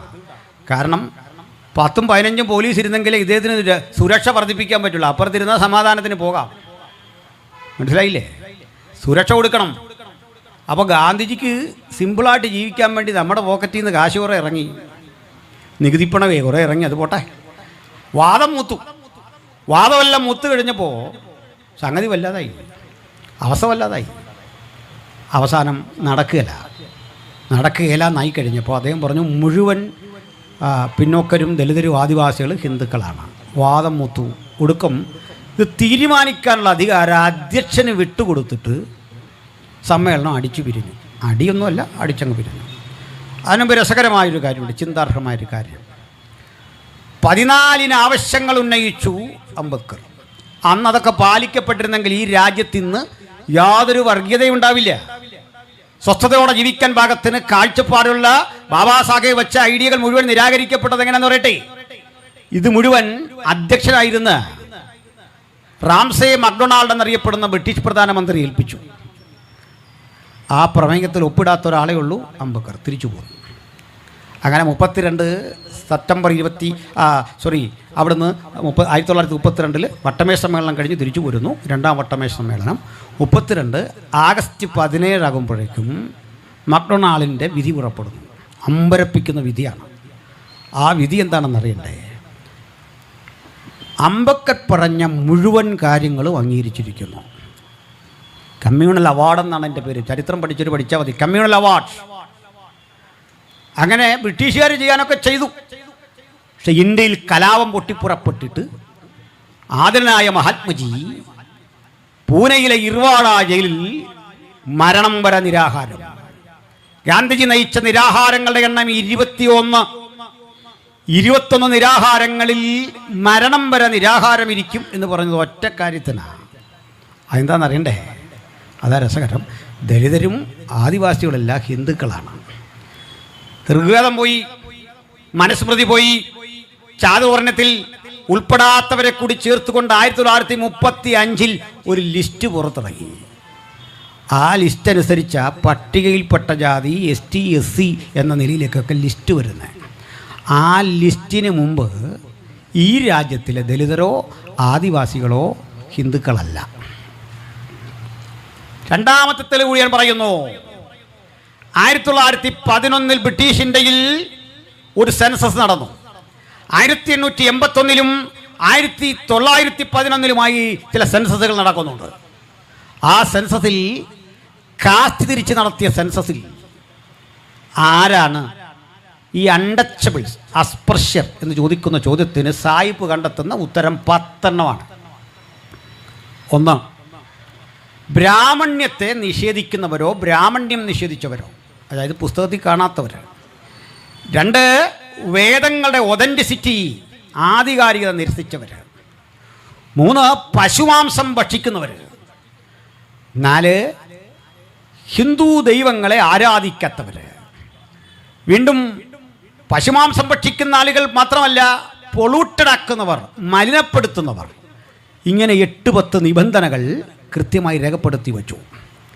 ഇങ്ങനെയാണ് ഈ പൊളൂട്ടഡ് കമ്മ്യൂണിറ്റിയെ കണ്ടുപിടിക്കുന്നത്. അതാണ് കാര്യങ്ങളുടെ കിടപ്പ്. എന്തിനാണ് ഇത്രയും ബോധ്യപ്പെടുത്തിയത്? ഇവരൊന്നും ഒരിക്കലും ധരിച്ചില്ല ഞങ്ങൾ ഹിന്ദുക്കളാണെന്ന്. അവരെ ആരാണ് ഇതാക്കിയത്? എല്ലാം പോകട്ടെ. ഇനിയിപ്പോൾ വന്ദനാ ഫ്രാൻസിസും പ്രീതി മേരിയും എന്ന് ഇവരെ മതം മാറ്റുകയല്ല. മതം മാറ്റാൻ അവർ മതത്തിൻ്റെ ഭാഗമല്ല. 32 നടന്ന പൂന പാട്ടില്ലേ, ആ സെപ്റ്റംബർ 24 പൂന പാട്ട്, അവിടെ മുതൽ ഇങ്ങോട്ട് എടുത്തെങ്കിൽ ആ കണക്കനുസരിച്ച് മാത്രമേ ഈ ലിസ്റ്റ് ഇത്ര വിശാലമാക്കിക്കൊണ്ട് ഒരു ഭൂരിപക്ഷ ജനത എന്ന നിലയിലേക്ക് ഇന്നത്തെ നമ്മുടെ ഹൈന്ദവ ലോകം വളർന്നത്. തത്വം വെച്ച് പറഞ്ഞാൽ മുസ്ലിങ്ങളെ പോലെ ക്രൈസ്തവരെ പോലെ ഒരു ന്യൂനപക്ഷത്തിൻ്റെ പേരാ ഹിന്ദുയിസം. അതെന്താ അങ്ങനെ പറയാൻ കാരണം? ഈ 4 ജാതി ആകുള്ളൂ, അതുകൊണ്ടാണ്. ബാക്കി ആകില്ല. എങ്ങനെയാണ് ആക്കുന്നത്? എന്താണ് അതിൻ്റെ മാനദണ്ഡം? അതിനാണ് കഴിഞ്ഞ ദിവസം മൈത്രേയൻ ചോദിക്കുന്നൊരു ചോദ്യമുണ്ട്. മൈത്രേയൻ ചോദിക്കുന്നൊരു ചോദ്യം, ഒരു മുസ്ലിമിന് തോന്നുക എനിക്ക് ഹിന്ദു ആകണം, കർമ്മം നടത്തി അങ്ങോട്ട് വന്നാൽ നിങ്ങൾ എന്നെ ആരാണ് ആക്കുന്നത് പറ? ബ്രാഹ്മണാക്കോ, ക്ഷത്രിയനാക്കോ, വൈശ്യനാക്കോ, ശൂദ്രനാക്കോ പറ? ഒരു ക്രിസ്ത്യാനിക്ക് തിരിച്ചിങ്ങനെ ആകണം, ഒരു യഹൂദന് ഹിന്ദു ആകണം, നിങ്ങൾ ആരെയാണ് ആക്കുന്നത്? ചാതുർവർണ്ണ്യം ഒഴിവാക്കിക്കൊണ്ടൊരു സനാതനധർമ്മം പറ്റുമോ? പറ്റുമെങ്കിൽ അതിൻ്റെ കാരണം എന്താണ്? ഈ ചോദ്യങ്ങൾക്ക് ഉത്തരമില്ല. ഇനി അതെല്ലാം പോയിക്കൊള്ളട്ടെ. ആനുകാലികമായ ഭക്തിയുടെയും പരിവർത്തനത്തിൻ്റെ ഒക്കെ തലത്തിൽ ഞാനതിനെ വിടുന്നു. കാരണം സാംസ്കാരിക പരിവർത്തനങ്ങളിലൂടെ, നവോത്ഥാനങ്ങളിലൂടെ ഇത്തരം പ്രശ്നങ്ങളെയൊക്കെ ചോദ്യം ചെയ്ത കേരളം വളർന്നേ. മറുവശത്ത് ഞങ്ങളെന്താണ് ഈ രാജ്യത്ത് ചെയ്തത് എന്ന് പറയാം. ഇങ്ങനെ മതത്തിന് വേണ്ടാത്ത, ബ്രാഹ്മൺ ചെന്ന് പൂജ ചെയ്യാത്ത, എച്ചിലയിൽ ഭക്ഷിക്കാനിട്ട് കൊടുക്കുന്ന, പട്ടടകളിലെ ശവത്തുണി കൊണ്ട് ഉടുക്കാൻ പഠിപ്പിക്കുന്ന ഇത്തരം മ്ലേച്ഛതയ്ക്കെതിരെ ഞങ്ങൾ ചെന്ന് അട്ടഹാസം മുഴക്കുകയോ സമരം ചെയ്യുകയല്ല ചെയ്തത്. ഈ നാടുകളിൽ ചെന്ന് ആളുകളെ പെറുക്കിയെടുത്തു. അത്തരം ആളുകളോട് ഞങ്ങൾ ചെന്ന് ഞങ്ങൾക്ക് പറയാൻ ഒരു സുവിശേഷമുണ്ടായിരുന്നു. ഞങ്ങൾ അവരുടെ ആദ്യം പറഞ്ഞ ക്രിസ്ത്യാനിയാകാനല്ല, നിങ്ങൾ മനുഷ്യരാണ്, നിങ്ങൾ ആത്മാഭിമാനത്തോടെ ഈ രാജ്യത്ത് ജീവിക്കേണ്ടവരാണ്, എൻ്റെയും നിങ്ങളുടെയും സിരകളിൽ ഓടുന്ന രക്തം തുല്യമാണ് എന്ന് പഠിപ്പിക്കാൻ ഞങ്ങൾ ഉപദേശിച്ചൊരു മാർഗമുണ്ട്. ആ മാർഗത്തിന്റെ പേരാണ് സുവിശേഷം.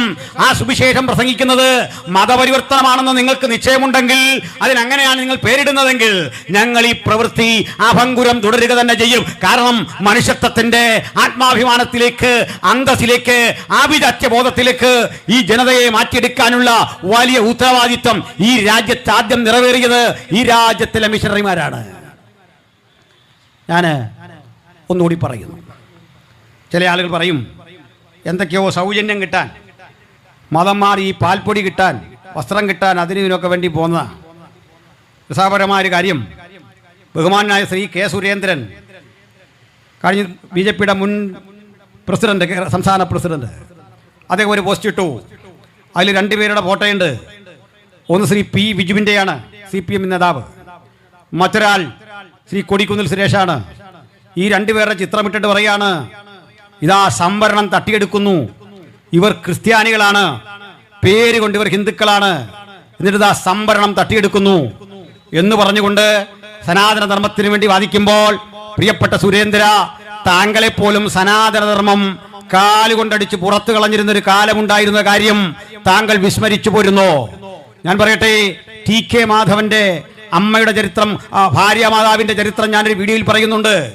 ഈ ടി കെ മാധവന്റെ ഭാര്യയുടെ അമ്മ, അവർക്ക് രോഗാവസ്ഥ വന്നപ്പോൾ ബ്രാഹ്മൺ കഴിച്ച് എച്ചിലയിൽ ഭക്ഷണം കഴിക്കേണ്ട വിധി വന്നു. ഈ എച്ചിലയിൽ ഭക്ഷിക്കാൻ വിധിക്കപ്പെട്ട അവസ്ഥയിൽ നിന്ന് മാന്യമായ ആഹാരം ഹോട്ടലിൽ കയറി കഴിക്കാൻ, അതിനി ബീഫാണോ അല്ലയോ ഒന്നും എനിക്കറിയില്ല, ഇത്ര അന്തസാർന്ന ആഹാരം കഴിക്കത്തക്ക വിധത്തിൽ അങ്ങേക്ക് ആഭിജാത്യം വളർത്തി തന്ന ആരാ? അത് മനസ്സിലാക്കിക്കൊള്ളണം. ഈ മാറ്റങ്ങളുടെ മുഴുവൻ അടിസ്ഥാനം ആരാ? നിങ്ങൾ ഈ രാജ്യത്ത് വളർന്നുപോയ മുഴുവൻ മനുഷ്യന്റെയും ചരിത്രം പഠിച്ചാൽ അവരെല്ലാം പിന്നിൽ ഒരു ക്രിസ്തീയ സ്ഥാപനത്തിന്റെ സ്വാധീനമുണ്ട്. മഹാനായ ശശി തരൂർ പഠിച്ചത് എവിടെയാണ്?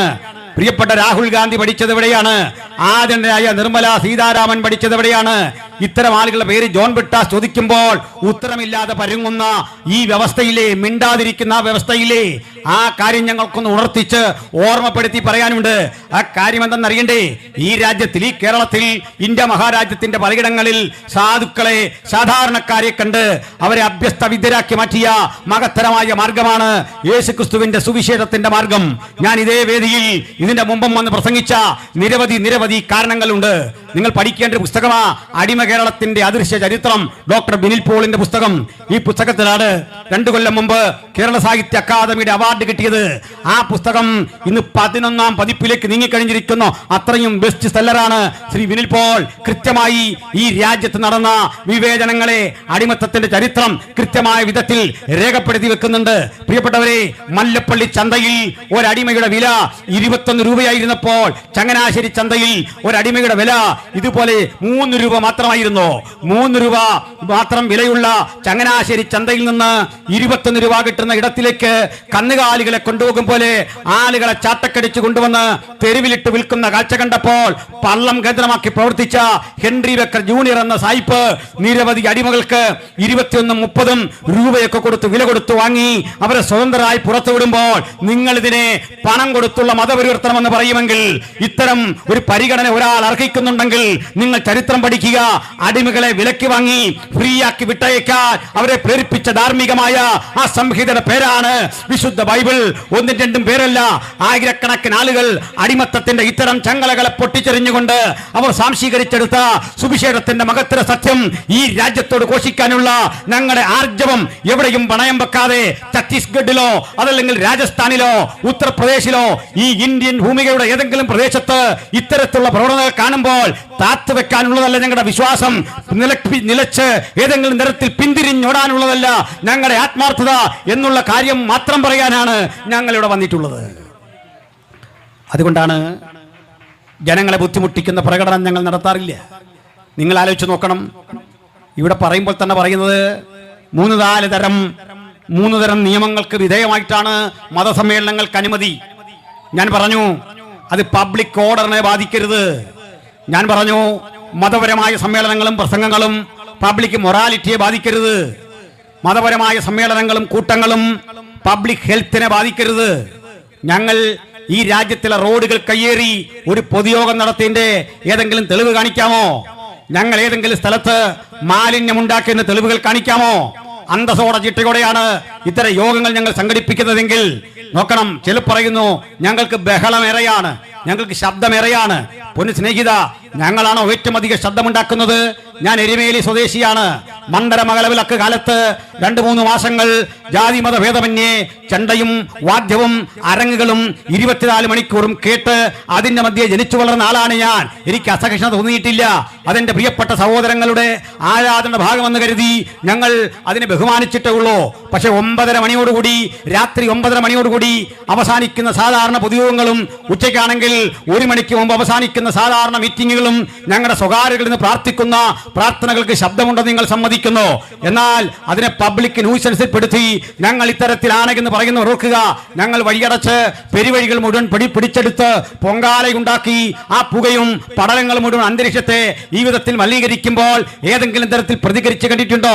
റോഡുകൾ കുഴിച്ച് കമാനങ്ങൾ ഉണ്ടാക്കി പൊതുവഴിയിൽ പോകുന്ന വാഹനങ്ങൾ തടഞ്ഞു നിർത്തി നിർബന്ധിത പിരിവുകൾ വാങ്ങി നോക്കണം. ഇത്യാദി കാര്യങ്ങൾ അടിച്ചേൽപ്പിക്കുമ്പോൾ ഞങ്ങൾ ഈ രാജ്യത്തൊരാളെയും ദ്രോഹിക്കാൻ പോയിട്ടില്ല, ഒരു തരത്തിലും ആക്രമിക്കാൻ പോയിട്ടില്ല, ഒരു തരം പ്രയാസ പ്രതിസന്ധികളും സൃഷ്ടിക്കാൻ പോയിട്ടില്ല. മറിച്ച് സമാധാനപൂർണമായി ഈ രാജ്യത്ത് ജീവിച്ച് ഭരണഘടനാ നിബദ്ധമായ ഉത്തരവാദിത്തങ്ങൾ നിറവേറുന്ന ഒരു സമൂഹം എന്ന നിലയിൽ മാത്രമാണ് ഇവിടെ വർത്തിച്ചിട്ടുള്ളത് എന്ന കാര്യം പറയാൻ ഞങ്ങൾ അമാന്തിക്കുന്നില്ല. സുവിശേഷം ഈ രാജ്യത്തിലേക്ക് വന്നെന്ത് ചെയ്തു? ഞാൻ പറഞ്ഞു, സതിയുടെ നിരോധനം. ഇത് ബ്രിട്ടീഷുകാർ ചെയ്തല്ല, ബ്രിട്ടീഷുകാർക്കൊപ്പം വന്ന മിഷണറിമാർ. നിങ്ങൾക്കറിയണ്ടേ, ബ്രിട്ടീഷുകാരെയും ഈ രാജ്യത്തിലേക്ക് വന്ന മിഷണറിമാരെയും നിങ്ങൾ രണ്ടായി കണ്ടുപിടിക്കണം ചരിത്രം. ബ്രിട്ടീഷുകാർ കൊള്ളയിടാൻ വന്നപ്പോൾ ഹെൻറി ബേക്കറെ പോലെ, ബഹുമാനായ ഹെർമൻ ഗുണ്ടറ്റിനെ പോലെ, ആദരണീയനായ നമ്മളെ വില്യം ഗേരിയെ പോലെ നൂറുകണക്കിന് സുവിശേഷകർ ഈ രാജ്യത്തിലേക്ക് ഇംഗ്ലണ്ടിലും സ്കോട്ട്ലാൻഡിലും ഒക്കെ തങ്ങൾക്കുണ്ടായിരുന്ന സ്വത്തും സൗകര്യങ്ങളൊക്കെ വിറ്റ് കിട്ടിയ പണം കൊണ്ട് ഇന്ത്യയിൽ വന്ന് കഷ്ടപ്പെട്ട് ഇവിടെ പ്രവർത്തിച്ച് ഇവിടെ തന്നെ മരിച്ചടങ്ങിയവരാണ്. അവരൊരു തുണ്ട് ഭൂമിയും കൊണ്ടുപോയില്ല, ഇവിടുന്ന് ഒരു നാണയവും കൊണ്ടുപോയില്ല. അവരുടെ കഴിവും പ്രാപ്തിയും ഈ രാജ്യത്തിന്റെ ഗുണഗണങ്ങൾക്ക് വേണ്ടി ഉപയോഗിച്ച ചരിത്രമാണ് നമുക്ക് കാണാനായിട്ട് സാധിക്കുന്നത്. ഹെൻറി ബെക്കർ വന്നിരുന്നില്ലെങ്കിൽ ഇത്തരം ഒരു തൊടുപുഴയുടെ ചരിത്രം മറ്റൊന്നായി തീരുമായിരുന്നു. പള്ളത്ത് ഹെൻറി ബെക്കർ ജൂനിയർ വന്നിരുന്നില്ലെങ്കിൽ കോട്ടയം പോലൊരു സിറ്റി, ആ സിറ്റി നോക്കിക്കൊണ്ട് നമ്മൾ ഇന്ന് ബേക്കർ ജംഗ്ഷൻ എന്നൊക്കെ പറയുമല്ലോ.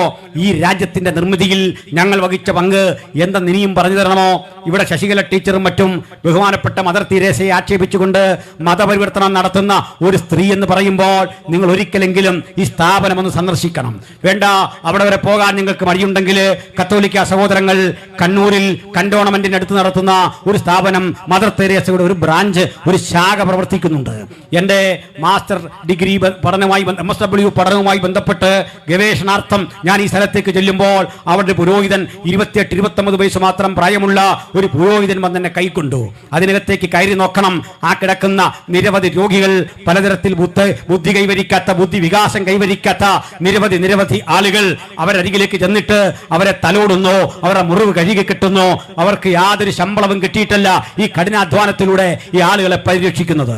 മുമ്പ് ഞാൻ പറഞ്ഞു, ആടിന് കടല കൊടുത്തിട്ട് ആട് കഴിച്ച കടലയ്ക്ക് ശേഷം ആ പാൽ കറന്നെടുത്ത് കുടിച്ചുകൊള്ളാം എന്ന് പറയുന്ന കാപഡ്യമല്ല ഈ സിസ്റ്റേഴ്സ് പോയി ചെയ്തത്. ഈ സ്ഥലങ്ങളിലൊക്കെ ഈ സിസ്റ്റേഴ്സിനെ കുറിച്ച് നിങ്ങൾ പഠിക്കണം. ആ കൂടെ പോയ പ്രീതി മേരി എന്ന് പറയുന്ന ഒരു സിസ്റ്ററിലെ അവർക്ക് ത്വക്ക് രോഗമാണ്. ഈ ത്വക്ക് രോഗം എങ്ങനെയാണ് പകരുന്നത്? ആ ത്വക്ക് രോഗം പകരാനുള്ള കാരണം അവർ പോയി ഇടപെട്ട കോളനിയിലെ ആളുകൾ മുഴുവൻ ഇത്തരം പകർച്ചവ്യാധികൾ കടിമകളാണ്. അവർക്കിടയിൽ കിടന്ന് അവരെ ശുശ്രൂഷിച്ച് അവരുടെ വേദനകളുടെ ഭാഗമായി തീർന്നുകൊണ്ട് അവരെ കൂടി സമൂഹത്തിന്റെ മുഖ്യധാരയിൽ എത്തിക്കാൻ അവർക്ക് മരുന്നുണ്ടാക്കി, ചികിത്സയുണ്ടാക്കി, അവർ കൊടുക്കുന്ന ഭക്ഷണം കഴിച്ച് അവരോടൊപ്പം ഇടപഴകിയ സേവനത്തിന്റെ പേരാണ് ക്രിസ്തീയത. അത് ഞങ്ങൾ പഠിപ്പിക്കുമ്പോൾ മതപരിവർത്തനം എന്ന് നിങ്ങൾ പറയുമെങ്കിൽ നിങ്ങൾ പറയൂ, 5000 വർഷമായിട്ടും ഇത്ര സനാതനപരമായ മൂല്യങ്ങളോട് നിന്നിട്ടും എങ്ങനെ 5.5 ലക്ഷം കോളനികൾ ഈ രാജ്യത്തുണ്ടായി എന്ന് പറയണം. 5.5 ലക്ഷം കോളനികളായി കോടിക്കണക്കിന് മനുഷ്യര് അക്ഷരാഭ്യാസമില്ലാതെ വിവരവും വിവേകവുമില്ലാതെ കഴിയുന്നു. അതിന്റെ കാരണം നിങ്ങൾ പറയണം. ഇത്തരം പ്രദേശങ്ങളിൽ കടന്നുപോയി അവരെ ഉദ്ധരിക്കാൻ, അവരെ തിരിച്ചു കൊണ്ടുവരാൻ, ജീവിതത്തിലേക്ക് അവരെ മടക്കി കൊണ്ടുവരാൻ, അവരും മനുഷ്യരാണെന്ന് പറയാൻ ഞങ്ങൾ കലാലയങ്ങൾ ആരംഭിക്കും. ആ കലാലയങ്ങൾ ആരംഭിക്കുമ്പോൾ ആ കലാലയത്തിൽ ജാതി ചോദിക്കില്ല, മതം ചോദിക്കില്ല, വർണ്ണം ചോദിക്കില്ല, വർഗം ചോദിക്കില്ല. അതൊക്കെ ഭരണകൂടം വേണമെങ്കിൽ ചോദിച്ചറിഞ്ഞുകൊള്ളട്ടെ. അവരെ ഇംഗ്ലീഷ് പഠിപ്പിക്കും, പ്രാദേശിക ഭാഷ പഠിപ്പിക്കും, വ്യാകരണം പഠിപ്പിക്കും. ഈ തേച്ച് മിനിക്ക മുത്തുകൾ കാലം കുറെ കഴിയുമ്പോൾ 8, 10, 15, 20 വർഷങ്ങൾ കൊണ്ട് മാസ്റ്റർ ഡിഗ്രി പോലും കരഗതമാക്കും.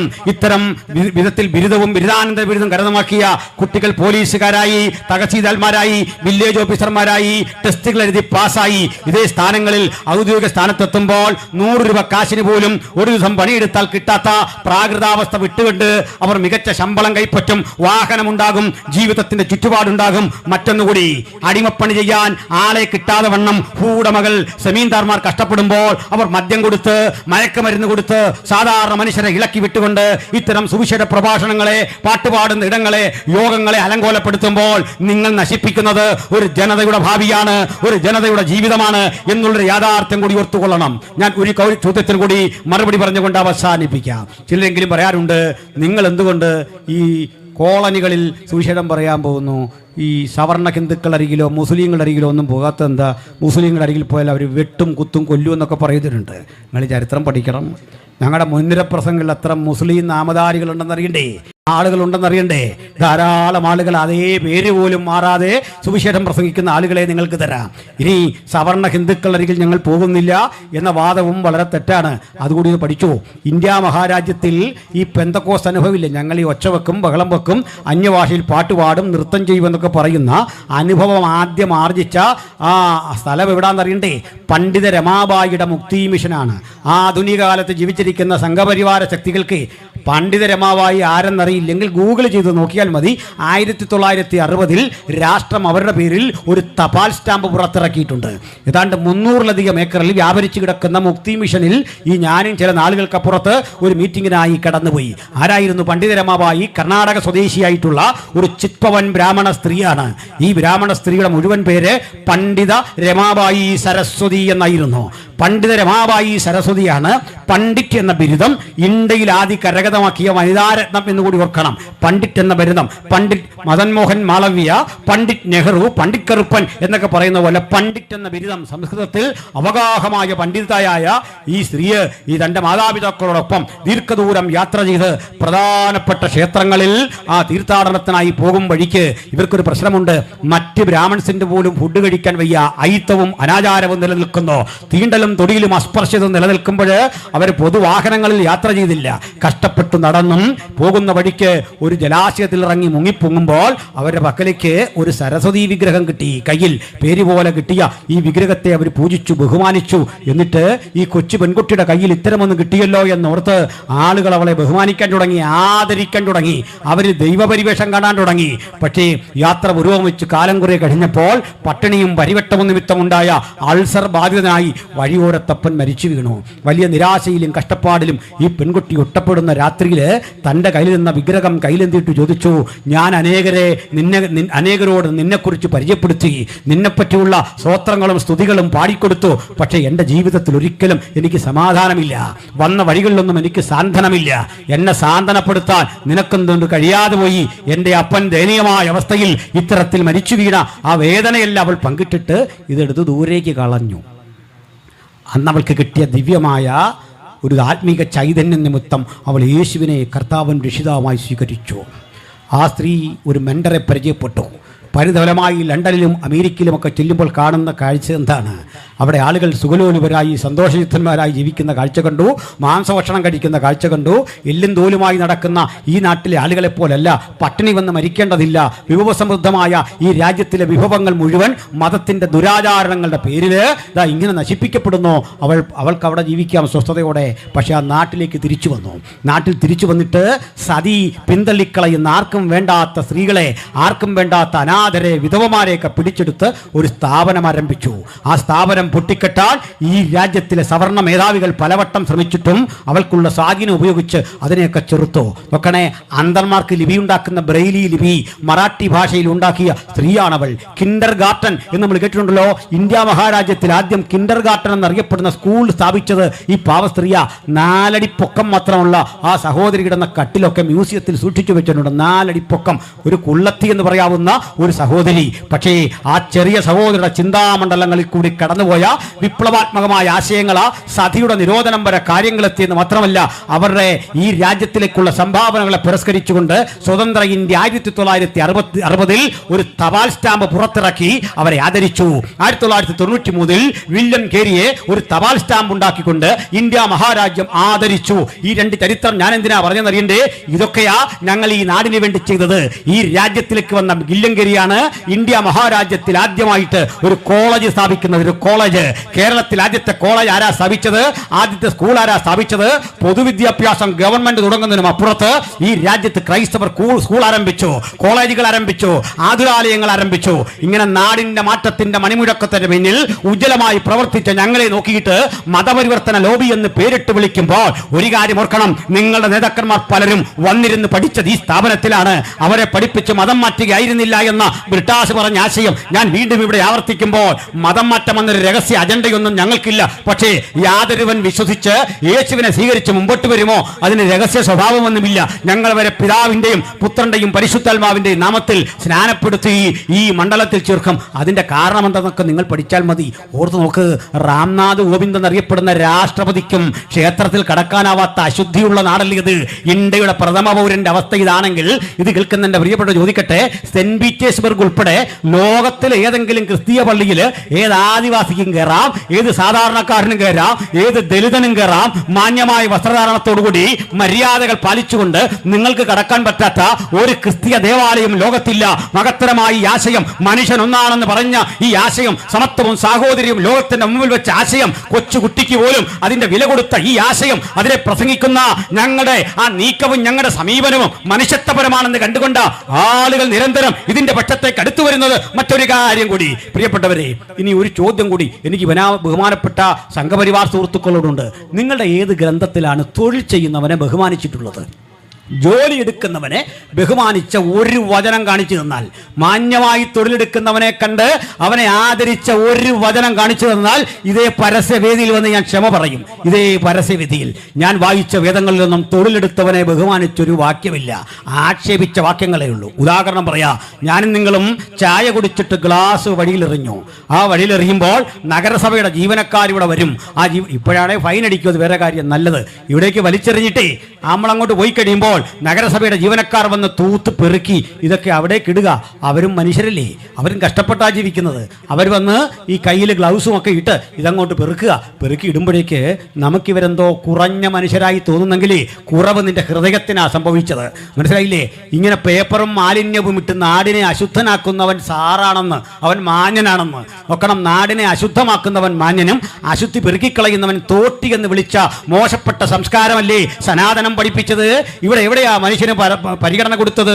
പുരോഹിതന്മാർക്കല്ലാതെ ബ്രാഹ്മണിക്കൽ പുരോഹിതന്മാർക്കും ക്ഷത്രിയ രാജാക്കന്മാർക്കും ഒഴികെ വേറെ ആർക്കാണ് ഇവിടെ പദവിയും പരിഗണനയും കൊടുത്തതെന്ന് നിങ്ങളൊന്ന് പറഞ്ഞു പഠിപ്പിച്ചാൽ കൊള്ളാം. ഞാൻ പറയട്ടെ, മുടി വെട്ടുന്നവനെ ബഹുമാനിച്ചിട്ടുണ്ടോ ഈ രാജ്യം? ഒരു ഡോക്ടർ ചെയ്യുന്ന സേവനം പോലെ നിന്നെ സുന്ദരനാക്കാൻ സുമുഖനാക്കാൻ വേണ്ടി പണിയെടുക്കുന്ന ക്ഷുരകനെ എന്ത് പേരിട്ടാ വിളിച്ചത്? അമ്പട്ടരെന്ന് വിളിച്ച് ആക്ഷേപിക്കില്ലേ? ആ മഹത്തരമായ ജോലിയെ ആക്ഷേപിച്ചിട്ടില്ലേ? പണിയെടുക്കുന്ന പാവപ്പെട്ടവനെ ആക്ഷേപിച്ചിട്ടില്ലേ? വയലിൽ പണിയെടുക്കുന്നവനെ ആക്ഷേപിച്ചിട്ടില്ലേ? അവനെ നിനക്കന്നം വിളയിക്കുന്ന പാവപ്പെട്ടവനെ ചാട്ടവാറുകൊണ്ട് നിരന്തരം തല്ലി പരിക്കേൽപ്പിച്ചിട്ടില്ലേ? അന്നം വിളയിക്കുന്ന പാവപ്പെട്ടവനെ, പണിയെടുക്കുന്നവനെ, റോഡരികിൽ കഷ്ടപ്പെടുന്നവനെ നിർദാക്ഷിണ്യം കൊലപ്പെടുത്തിയ ക്രൂരതയുടെ പേരല്ലേ സനാതനം? ഇത്തരം സനാതനങ്ങളെ മുഴുവൻ കടപുഴകിക്കൊണ്ട് ഞങ്ങൾ മഹത്തരമായ ഒരു ആശയം പറയും. ലോകത്തിന്റെ ചരിത്രത്തിൽ പണിയെടുത്തവനെ, മുക്കുവ തൊഴിലാളിയെ, കഷ്ടപ്പെടുന്നവനെ, അധ്വാനിക്കുന്നവനെ സ്വന്തം ജീവിതത്തിലോട് ചേർത്ത് നിർത്തി മാറോറണച്ച മഹത്തര പ്രത്യയശാസ്ത്രത്തിന്റെ പേരാ സുവിശേഷം. ഗലീലിയ കടൽക്കരയിൽ തിരസ്കരിക്കപ്പെട്ട മത്സ്യബന്ധന തൊഴിലാളികളെ, പാവപ്പെട്ട മനുഷ്യരെ സ്വന്തം ജീവിതത്തോട് ചേർത്ത് പിടിക്കുമ്പോൾ കാണികൾ പറയുന്നുണ്ടേ, അങ്ങേക്ക് പ്രസിദ്ധനാകണമെന്നുണ്ടെങ്കിൽ യെരുശലേമിൽ പോയാൽ കൂടെ സമ്പൽ സമൃദ്ധമായ യെരുശലേമിൽ ചെന്നാൽ ആയിരങ്ങൾ നിന്റെ പിന്നിൽ അണിനിരക്കുമെന്ന് ആളുകൾ പറഞ്ഞിട്ടും അതൊന്നും കേൾക്കാൻ താല്പര്യം കാണിക്കാത്ത എന്റെ ഗുരു ഗലീലിയ എന്നറിയപ്പെടുന്ന അപരിഷ്കൃതമായ ഒരു ഗ്രാമത്തിലെ ഒരു കടലോരത്ത് നിന്നോട്ട് വിളിച്ചു പറഞ്ഞ വാക്കുകൾ ഇന്നും സുവർണ ലിപികളിൽ ചരിത്രം രേഖപ്പെടുത്തിയിട്ടുണ്ട്.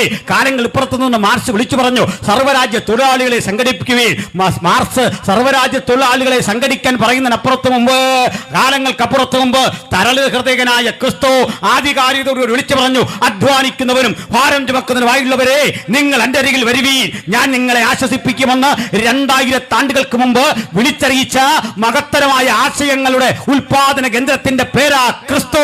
ഈ ക്രിസ്തുവിനെ ഞങ്ങൾ അഭിമാന പുരസരമാണ് പ്രസംഗിക്കുന്നത്. ശബ്ദം താഴ്ത്തി യേശുവിനെ കുറിച്ച് പ്രസംഗിക്കേണ്ട ഗതികേട് ഞങ്ങൾക്കുണ്ടായിട്ടില്ല. ഏതെങ്കിലും ധാർമ്മികതയുടെ അളവുകൾ കൊണ്ട് ഈ രാജ്യത്തിലെ സനാതന ധർമ്മമോ ലോകമതത്തിലെ ഏതെങ്കിലും സംസ്കാരമോ ധന്യനായ യേശു ക്രിസ്തുവിനെയും അവിടുത്തെ പവിത്രതയെ അളക്കാൻ മുമ്പോട്ട് വരുമെങ്കിൽ ഞങ്ങൾ പറയും, അവന്റെ നിസ്തുല്യതയ്ക്ക് മുമ്പിൽ, ആധികാരികതയ്ക്ക് മുമ്പിൽ, മാനവ സ്നേഹത്തിന് മുമ്പിൽ, സമത്വത്തിന് മുമ്പിൽ, സാഹോദര്യത്തിന് മുമ്പിൽ അവൻ ഉയർത്തിയ 2000 ആണ്ടുകൾക്കപ്പുറത്തുള്ള ആശയ ലോകത്തിന്റെ മുമ്പിൽ നേരെ പിടിച്ചു നിൽക്കാൻ കെൽപ്പുള്ള ഒരു ഋഷിവര്യനെയും ഇന്ത്യ മഹാരാജ്യം കണ്ടിട്ടില്ല, ലോകം കണ്ടിട്ടില്ല. അതുകൊണ്ട് പ്രസംഗിക്കാൻ കൊള്ളാവുന്ന, അനുഗമിക്കാൻ കൊള്ളാവുന്ന, ഉജ്ജ്വലനായ, ആത്യന്തികനായ ഈ ദൈവപുത്രനെ നിങ്ങളുടെ മുമ്പിൽ ഒരിക്കൽ കൂടി ഉയർത്തി കട്ടിക്കൊണ്ട് പകരം മരണം വിധിച്ചാലും ജയിൽ വിധിച്ചാലും തടവറ വിധിച്ചാലും കയ്യാമം വിധിച്ചാലും യേശു ഉലകത്തിന്റെ രക്ഷകൻ എന്ന് പ്രസംഗിക്കാനുള്ള ഞങ്ങളുടെ സ്വാതന്ത്ര്യം ഒരിക്കൽ കൂടി അരക്കെട്ടുറപ്പിച്ച് പ്രഖ്യാപിച്ചുകൊണ്ട് ആവർത്തിക്കുന്നു. മറ്റൊരുത്തരിലും രക്ഷയില്ല. നാം രക്ഷിക്കപ്പെടുവാൻ ആകാശത്തിന് കീഴിൽ മനുഷ്യരുടെ ഇടയിൽ നൽകപ്പെട്ട ഏക നാമം യേശുക്രിസ്തുവിന്റെ നാമമാണ്. നോക്കണം, സകല മനുഷ്യർക്കും തൻ്റെ ജീവിതത്തിലേക്ക് സ്വാന്തനത്തിന്റെ കരം നീട്ടിയവനാണ് യേശു. ഞാൻ ഒറ്റ ചിന്ത കൂടി പറയുന്നത്, എൻ്റെ ജോലി അതാണല്ലോ. കേൾക്കണം, നിങ്ങൾ യേശുവിൻ്റെ ജീവചരിത്രം പഠിക്കണം. ആ ജീവചരിത്രത്തിൽ മത്തായിയുടെ സുവിശേഷം എന്നൊന്നുണ്ട്. തലമുറകളുടെ കണക്ക് അവിടെയുണ്ട്. ആ തലമുറയുടെ കണക്കിൽ 4 സ്ത്രീകളുടെ പേരുണ്ട്. ബാക്കിയൊക്കെ പുരുഷന്മാരുടെ പേരാ. അവിടെ പറയുന്ന 4 സ്ത്രീകളുടെ പേരിൽ ഒരാൾ താമാറാണ്, താമാർ. ഇനിയും ഒരാൾ ഊരിയാവിൻ്റെ ഭാര്യ, ഇനിയും ഒരാൾ രാഹാവ് എന്ന വേശ്യ, ഇനിയും ഒരാൾ രൂത്ത്. ഈ സ്ത്രീകളുടെ ഒന്നും ചരിത്രം അത്ര നല്ല ചരിത്രമല്ല. ആ ചരിത്രത്തിൽ വലിയ കളങ്കങ്ങളുണ്ട്. താമാറിൻ്റെ ചരിത്രം നല്ല ചരിത്രമല്ല. രൂത്തിൻ്റെ പാരമ്പര്യം നല്ല പാരമ്പര്യമല്ല. രാഹാബിൻ്റെ പശ്ചാത്തലം ശ്രേഷ്ഠകരമായതല്ല. ശ്രേഷ്ഠ പശ്ചാത്തലമുള്ള സാറയുണ്ട്, റിബേക്കയുണ്ട്, കുലമഹിമയ്ക്ക് പേരുകെട്ട മഹത്തരങ്ങളായ സ്ത്രീരത്നങ്ങളുണ്ട്. അവരുടെ പേര് മുഴുവൻ മാറ്റി പരിശുദ്ധാത്മാവ് തിരഞ്ഞെടുത്തത് യേശുവിൻ്റെ മുത്തശ്ശിമാരുടെ ഗണത്തിൽ ഇത്തരം സ്ത്രീകളെ അണിനിരത്തിയിട്ട് വിളിച്ചു പറയും, ഇവർ കൂടിയാ എൻ്റെ മുത്തശ്ശിമാർ. എന്താ കാരണമെന്നറിയണ്ടേ? ഇവരെൻ്റെ മുത്തശ്ശിയാണെന്ന് പറയുമ്പോൾ ഇവരുടെ അവഗണനയോ പ്രതിസന്ധികളോ നിമിത്തം യേശു ചെറുതാകെയല്ല. ഒളിച്ചു വെക്കുന്ന ചരിത്രമല്ലിത്. മറിച്ച് ഈ തലമുറയിൽ യേശു വിടർന്നപ്പോൾ യേശുവിൻ്റെ രക്തത്തിനൊരു റിവേഴ്സ് പവറുണ്ട്. ആ രക്തത്തിൻ്റെ സാംക്രമണം രൂത്തിനെ വിശുദ്ധയാക്കുക. തിരിച്ച് അങ്ങോട്ടും ഇങ്ങോട്ടും ഒരുപോലെ വ്യാപരിപ്പിക്കാൻ കഴിയുന്ന ആ ദൈവകൃപയുടെ പേരാ ക്രിസ്തു. അങ്ങനെ അശുദ്ധരെന്ന് ലോകം വിധിയെഴുതിയ ഈ സ്ത്രീകളും എൻ്റെ മുതുമുത്തശ്ശിമാരാണെന്ന് അഭിമാന പുരസരം പറഞ്ഞുകൊണ്ടേ അവഗണിക്കപ്പെട്ടവന്, പാർശ്വവൽകൃതന്, പ്രാന്തവൽക്കരിക്കപ്പെട്ടവന്, അരികുവൽക്കരിക്കപ്പെട്ടവന്, സമൂഹത്തിന്റെ എല്ലാ തുറകളിലും നിരാകരിക്കപ്പെട്ടവന്, എന്തിന് 30 വെള്ളിക്കാശിന് ഒറ്റിക്കൊടുത്ത യൂദയ്ക്ക് പോലും സാന്ത്വനം വാഗ്ദാനം ചെയ്ത മഹത്തരമായ സമാധാനത്തിന്റെ ചിന്തയാണ് യേശുക്രിസ്തുവിന്റെ സുവിശേഷം. ചുരുക്കത്തിൽ, എതിർക്കാൻ വരുന്നവനെ വാളുകൊണ്ട് വെട്ടുന്ന മാർഗമല്ലിത്, ബോംബെറിയുന്ന മാർഗമല്ലിത്, ആക്രമിക്കുന്ന മാർഗമല്ലിത്. കയ്യിൽ കരവാൾ എന്തിക്കൊണ്ട് ആഞ്ഞു വെട്ടി കഴുത്തിറക്കാൻ ഓടിയെടുക്കുന്നവരെയും കരം നീട്ടി ആശ്ലേഷിച്ച് മാറോടണക്കുന്ന ഒരൊറ്റ മാർഗം ഉലകത്തിലുണ്ടെങ്കിൽ ആ മാർഗം യേശുക്രിസ്തുവിന്റെ മാർഗമാണ്. ചുടിയോടെ ചിന്തേണ്ടി വന്നാലും അവസാന നിമിഷം വരെ ഈ ക്രിസ്തുവിന്റെ രക്ഷകനെന്ന് ഉലകത്തോട് പറയാൻ ഞങ്ങളെ പ്രേരിപ്പിക്കുന്ന സ്നേഹമാണ് കർത്താവായ യേശുക്രിസ്തു. ആ യേശുക്രിസ്തുവിനെ ഹൃദയത്തിൽ സ്വീകരിച്ച എൻ്റെ സഹോദരങ്ങളെ ഓർത്ത് ഞാൻ ദൈവത്തെ സ്തുതിക്കുന്നു. ഇന്ന് പോകുമ്പോൾ ഒരു കാര്യം ഓർത്തോണം, നമുക്കെല്ലാം പ്രശ്നം വരാൻ പോവാ, തീരാൻ പോവല്ല. ഇന്ത്യയിൽ ജയിലുകൾ ഒരുങ്ങുന്നു, ഇന്ത്യയിൽ കപട ദേശീയവാദികൾ ഒരുങ്ങുന്നു, ഇന്ത്യയിൽ തീവ്രവാദം ശക്തിപ്പെടുന്നു. ഇത്തരം ജയിൽ കണ്ടാൽ, ഇത്തരം തീവ്രവാദ സംഭവങ്ങളെ കണ്ടാൽ നാളെ ആക്രമിക്കപ്പെടാൻ ഞാനും നിങ്ങളും സന്നദ്ധരാകേണ്ടി വരും, ആക്രമണത്തിന് വിധേയരാകാൻ എന്നുള്ള നിലയിൽ യേശുവിന് വേണ്ടി സമർപ്പിതരായ ഇന്നിവിടം വിട്ടു പോകാവൂ. സന്തോഷമുണ്ടോ? ഇരിക്കട്ടെന്നേ. അവസാനം എനിക്കറിയില്ല, വടക്കേണ്ടിലൊക്കെ നിർബന്ധിച്ചെന്തിനാ ഈ ജയ് ശ്രീറാം വിളിപ്പിക്കുന്നത്. അതിൻ്റെ കാരണം ഇത്രേ ഉള്ളൂ. ഇങ്ങനെ ഞങ്ങൾ ജയ് ഒന്നും വിളിക്കാറില്ല. കാരണം ഞങ്ങളുടെ ആരും തോറ്റു കിടക്കുകയല്ലല്ലോ. ഞങ്ങളിങ്ങനെ ജയിന്ന് വിളിക്കുമ്പോൾ ജയിക്കാൻ പാകത്തിന് ഇവിടെ ആരും തോറ്റു കിടക്കൊന്നുമല്ല. ഇങ്ങനെ കൂലിക്കാളിൽ നിന്ന് കത്തിയുടെ മുനകളുടെ സാന്നിധ്യത്തിൽ നിന്ന് പറയേണ്ടതാണോ ഈ ജയവും ഒക്കെ പറയേണ്ട? അങ്ങനെയാണ് ജയിച്ചോ. എംപോസിഷൻ എഴുതിക്ക് പിള്ളേരെയൊക്കെ കൊണ്ട് കേട്ടോ. 10,000 തവണ പോയി എംപോസിഷൻ എഴുതിക്ക് ജയിക്കാൻ കിടക്കുന്നുണ്ടെങ്കിൽ ഒരു കാര്യം ഉറപ്പ് പറയാം, മരണം വന്നാലും കഴുത്തറത്ത് താഴെ ഇട്ടാലും അറ്റുവീണ കഴുത്തുകൊണ്ടും അവസാന നിമിഷം വരെ ഞങ്ങൾക്ക് ആരാധിക്കാനും സ്തുതിക്കാനും ഒറ്റ നാമം, ഒറ്റ നാമം. ആ സന്നദ്ധതയുള്ളവൻ ഇനിയുള്ള കാലത്ത് ബൈബിൾ എടുത്താൽ മതി. ആ താല്പര്യമുള്ളൊരു ബൈബിൾ എടുത്താൽ മതി. ഞാൻ വിശ്വസിക്കുന്നു ആദരണീയ മോഡിജിയെ അവിടെ ആക്കിയിരിക്കുന്ന ദൈവമാണ്. എന്തിനാണെന്നറിയണ്ടേ? നമ്മളിൽ ചിലരെ കൂടെ മര്യാദ പഠിപ്പിക്കണമെന്ന്. നമുക്ക് വേണ്ടി ഇത്തരം ജയിലുകൾ ഒരുങ്ങി ഇത്തരം കാര്യങ്ങൾ നടക്കുമ്പോൾ ഇപ്പം കിട്ടിയ ജാമ്യമൊക്കെ വിട്ടേക്ക്. കടുകട്ടി പിന്നാലെ വരുന്നുണ്ടെന്ന്. ഈ കട്ടിയായ പ്രവണതകൾക്കും പ്രതിസന്ധികൾക്കും അകത്തുന്ന ദൈവത്തിന്റെ മനുഷ്യൻ കൊള്ളാകുന്നവനായി തെളിയേണ്ടത്. കഷ്ടത സഹിക്കുന്നത് ഭാഗ്യമാണെന്ന് എഴുതി വെച്ച കിതാബാണിത്. ഞങ്ങൾക്കിതൊന്നും പുതുമയല്ല. ലോകത്തിൻ്റെ ഇതുവരെയുള്ള ചരിത്രം പഠിച്ചാൽ 10 റോമൻ ചക്രവർത്തിമാർ 300 കൊല്ലം കൊണ്ട് കൊന്നൊടുക്കിയ ക്രൈസ്തവരുടെ എണ്ണം കേൾക്കണമോ? കോടിക്കണക്കിനാണ്. ഞാനേ അത്യാവശ്യം ഒരു ഉലക സഞ്ചാരിയാണ്. സന്തോഷ് ജോർജ് കുളങ്ങരയുടെ ഒപ്പമൊന്നും ആയിട്ടില്ല, എങ്കിലും ചില സ്ഥലങ്ങൾ കണ്ടിട്ടുണ്ടേ. ഈജിപ്തിൽ ചെന്നൊരു സ്ഥലം കണ്ടു, ഒരു കൊലക്കളം, റോമിലുള്ള ഒരു കൊലക്കളം. ആ കൊലക്കളത്തിലൊരു കാഴ്ച കണ്ടു. ഭൂമിയിൽ നിന്നൊരു 8 അടി മാത്രം ഉയരം പൊക്കമുള്ളൊരു ചെറിയ ബിൽഡിങ്. അതിനകത്ത് കിടക്കാൻ $8-10 കണ്ട് കൊടുക്കണം. ചില മലയാളികളൊക്കെ മാറി നിന്നു. അപ്പോൾ എനിക്ക് തോന്നിയില്ല, എന്തോ കാണും. പൈസ കൊടുത്തങ്ങോട്ട് കയറുമ്പോൾ താഴേക്കുള്ള വലിയൊരു ബിൽഡിങ്ങാണ്, ഭൂമിക്കടിയിലാണ്. പല പടവുകൾക്കാർ ഇങ്ങോട്ട് ചെല്ലുമ്പോഴാണ് ഗ്ലാസ് ഇട്ട് വെച്ചിരിക്കുക. ആയിരക്കണക്കിന് അസ്ഥികൂടങ്ങൾ, ആയിരക്കണക്കിന് തലയോടുകൾ. ഈ തലയോടുകൾക്കെല്ലാം ഒരു പ്രത്യേകതയുണ്ട്. ഉച്ചിയിലൊരു സുഷിരം ചിലതിലിങ്ങനെ കമ്പടിച്ചിറക്കിയിരിക്കുക. അതൊക്കെ സൂപ്പർ ഇമ്പോസിഷൻ നടത്തി തൊട്ടുപോയാൽ പൊടിഞ്ഞു പോയി ഇങ്ങനെ വെച്ചിരിക്കുക. അരികിലൊക്കെ ചില കന്യാസ്ത്രീകൾ കൊന്ത നമസ്കാരം നടത്തുന്നുണ്ട്. എന്താ സംഭവം അറിയണ്ടേ? കലിഗുള എന്നൊരു ചക്രവർത്തി ഈ റോം ഭരിച്ചപ്പോൾ ആരോഗ്യത്തിളകാത്തരായ ക്രൈസ്തവരെ കൊണ്ടുവന്ന് ഇവരെ നിർത്തി പൊതുജന സമക്ഷം പറയിപ്പിച്ചു, ഞങ്ങൾ ഇന്ന് മുതൽ ക്രിസ്തുവിനെ തള്ളി കലിഗുളയെ ദൈവമായി അംഗീകരിക്കണമെന്ന് പറയണം.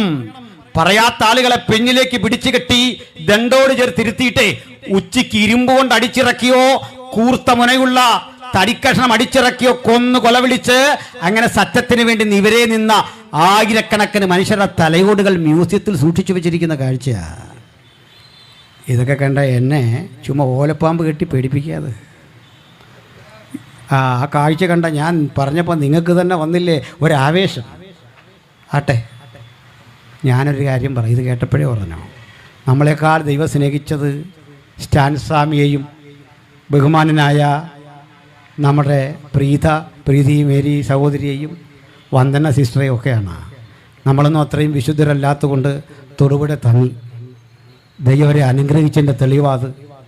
അനുഗ്രഹത്തിൻ്റെ തെളിവേ അമ്പരചുംബികൾ വെട്ടിപ്പിടിക്കുന്നതല്ല, പുത്തൻ വണ്ടി വാങ്ങുന്നതല്ല.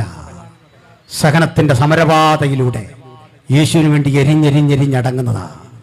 ആട്ടെ, യേശുവിന് വേണ്ടി എരിഞ്ഞടങ്ങാൻ തിരിച്ചടിക്കാതെ ആയുധമെടുക്കാതെ ആക്രമിച്ചവന് വേണ്ടി അവസാന നിമിഷവും പ്രാർത്ഥിച്ചു അവനെ മാത്രം എന്നും അവർക്ക് വേണ്ടി പ്രാർത്ഥനയൊഴികെ ഒരു പ്രതികരണവുമില്ലാതെ, ഞാൻ പ്രതികാര ബുദ്ധിയൊന്നുമില്ലാതെ അവർക്ക് വേണ്ടിയും നിലനിൽക്കുമെന്ന ഉറപ്പോടെ മരണം വന്നാലും എനിക്ക് യേശുവിനെ വിട്ടുപോകാൻ കഴിയില്ല എന്ന ഉദാത്ത വിശ്വാസം കൈമുതലാക്കി ഇന്നിവിടം വിട്ടുപോകാൻ ഈ വചനം കേൾക്കുന്നവർക്ക് അത്യുന്നതൻ സംഗതിയാക്കട്ടെ എന്ന് ഞാൻ പ്രാർത്ഥിക്കുന്നു. ആട്ടെ, ഇത്തരമൊരവസ്ഥ എനിക്കും നിങ്ങൾക്ക് നാളെ വന്നാൽ ചങ്ക് പതറാതെ അടിപതറാതെ ചങ്കുറപ്പോടെ കരുത്തോടെ ഞാൻ യേശുവിൻ്റെ സാക്ഷിയാകും. ഏത് ഭീഷണിക്കും വഴങ്ങാതെ രക്ഷകനെ തല്ലാതെ നിവര നിൽക്കും. പകരം മരണം വരട്ടെ, ജയിൽ വരട്ടെ, ആപത്ത് വരട്ടെ, വാൾ വരട്ടെ, പ്രതിസന്ധി കൂടാതെ നിവര നിൽക്കും. ഈ ഉറപ്പുള്ളവർ മാത്രം സ്വന്തം മനസാക്ഷിയോട് ചോദിച്ചിട്ട് അവസരം വന്നാൽ അങ്ങയ്ക്ക് വേണ്ടി മരിക്കാനും ഞാനിതാ ഏൽപ്പിച്ചു തരുന്നു. അങ്ങയ്ക്ക് വേണ്ടി സുവിശേഷത്തിനു വേണ്ടി പട്ടിണി കിടക്കാനും ത്യാഗം സഹിക്കാനും ഏൽപ്പിച്ചു തരുന്നു. അങ്ങയ്ക്ക് വേണ്ടി ഒറ്റപ്പെടാനും പരിഹസിക്കപ്പെടാനും ഏൽപ്പിച്ചു തരുന്നു. ആഗ്രഹമുള്ളവർ മാത്രം ഒന്ന് കരമുയർത്തിയട്ടെ. ഉയർത്തപ്പെട്ട കരങ്ങൾ വീണ്ടും അടുത്ത 2 മണിക്കൂർ കൂടി പ്രസംഗിക്കാൻ പുതിയൊരാവേശം എന്നിൽ പകരുന്നുണ്ട്. സമയപരിധി കൊണ്ട് ഞാൻ ഇന്ന് അവസാനിപ്പിക്കുന്നു. ഇത് അവസാനിപ്പിക്കുമ്പോൾ പ്രിയപ്പെട്ടവരെ, ഒരു കൺക്ലൂഷൻ 1 മിനിറ്റ് കൊണ്ട് ഇങ്ങനെ പറയട്ടെ. ഞങ്ങളുടെ ശ്രേഷ്ഠ അപ്പോസ്തലനെ ഇതുപോലൊരു കാരാഗൃഹത്തിൽ പിടിച്ചിട്ടു. ആ കാരാഗൃഹത്തിൽ വെച്ച് ഒരു ഉത്തരവ് കൈപ്പറ്റി ഉത്തരവിൽ എഴുതിയിരുന്നു, ഈർച്ചവാളിനാൽ കൊല്ലും. തടിയിറക്കുന്ന വാളുകൊണ്ട് കൊലപ്പെടുത്തുമെന്ന ഉത്തരവ് കൈപ്പറ്റിയപ്പോൾ ആ ഉത്തരവ് കണ്ട് പൊട്ടിക്കരയാതെ വിട്ടുപിരിഞ്ഞ് ക്രിസ്തുവിനോടുകൂടെ ആയിരിക്കും എന്ന് മൊഴിമാറ്റം നടത്തിയ ആ അപ്പോസ്തലൻ ആ ജയിലിൽ നിന്ന് അടുത്ത ഘട്ടം 3 ഫൗണ്ടൻ എന്നറിയപ്പെടുന്ന കൊലക്കളത്തിലേക്ക് വലിച്ചിഴച്ച് ദാരുണമായി കൊല്ലാൻ കൊണ്ടുപോകുമ്പോഴും വിളിച്ചു പറഞ്ഞ കാര്യം, എനിക്ക് ജീവിക്കുന്നത് ക്രിസ്തു, മരിക്കുന്നത് ലാഭം. ജീവിക്കുന്നത് ക്രിസ്തു, മരിക്കുന്നത് ലാഭം. ജീവിക്കുന്ന ക്രിസ്തു, മരിക്കുന്നത് ലാഭം. നമ്മുടെ കർത്താവായ യേശു ക്രിസ്തു മുഖാന്തരം നമുക്ക് ജയം തരുന്ന ദൈവത്തിന് സ്തോത്രം, സ്തോത്രം.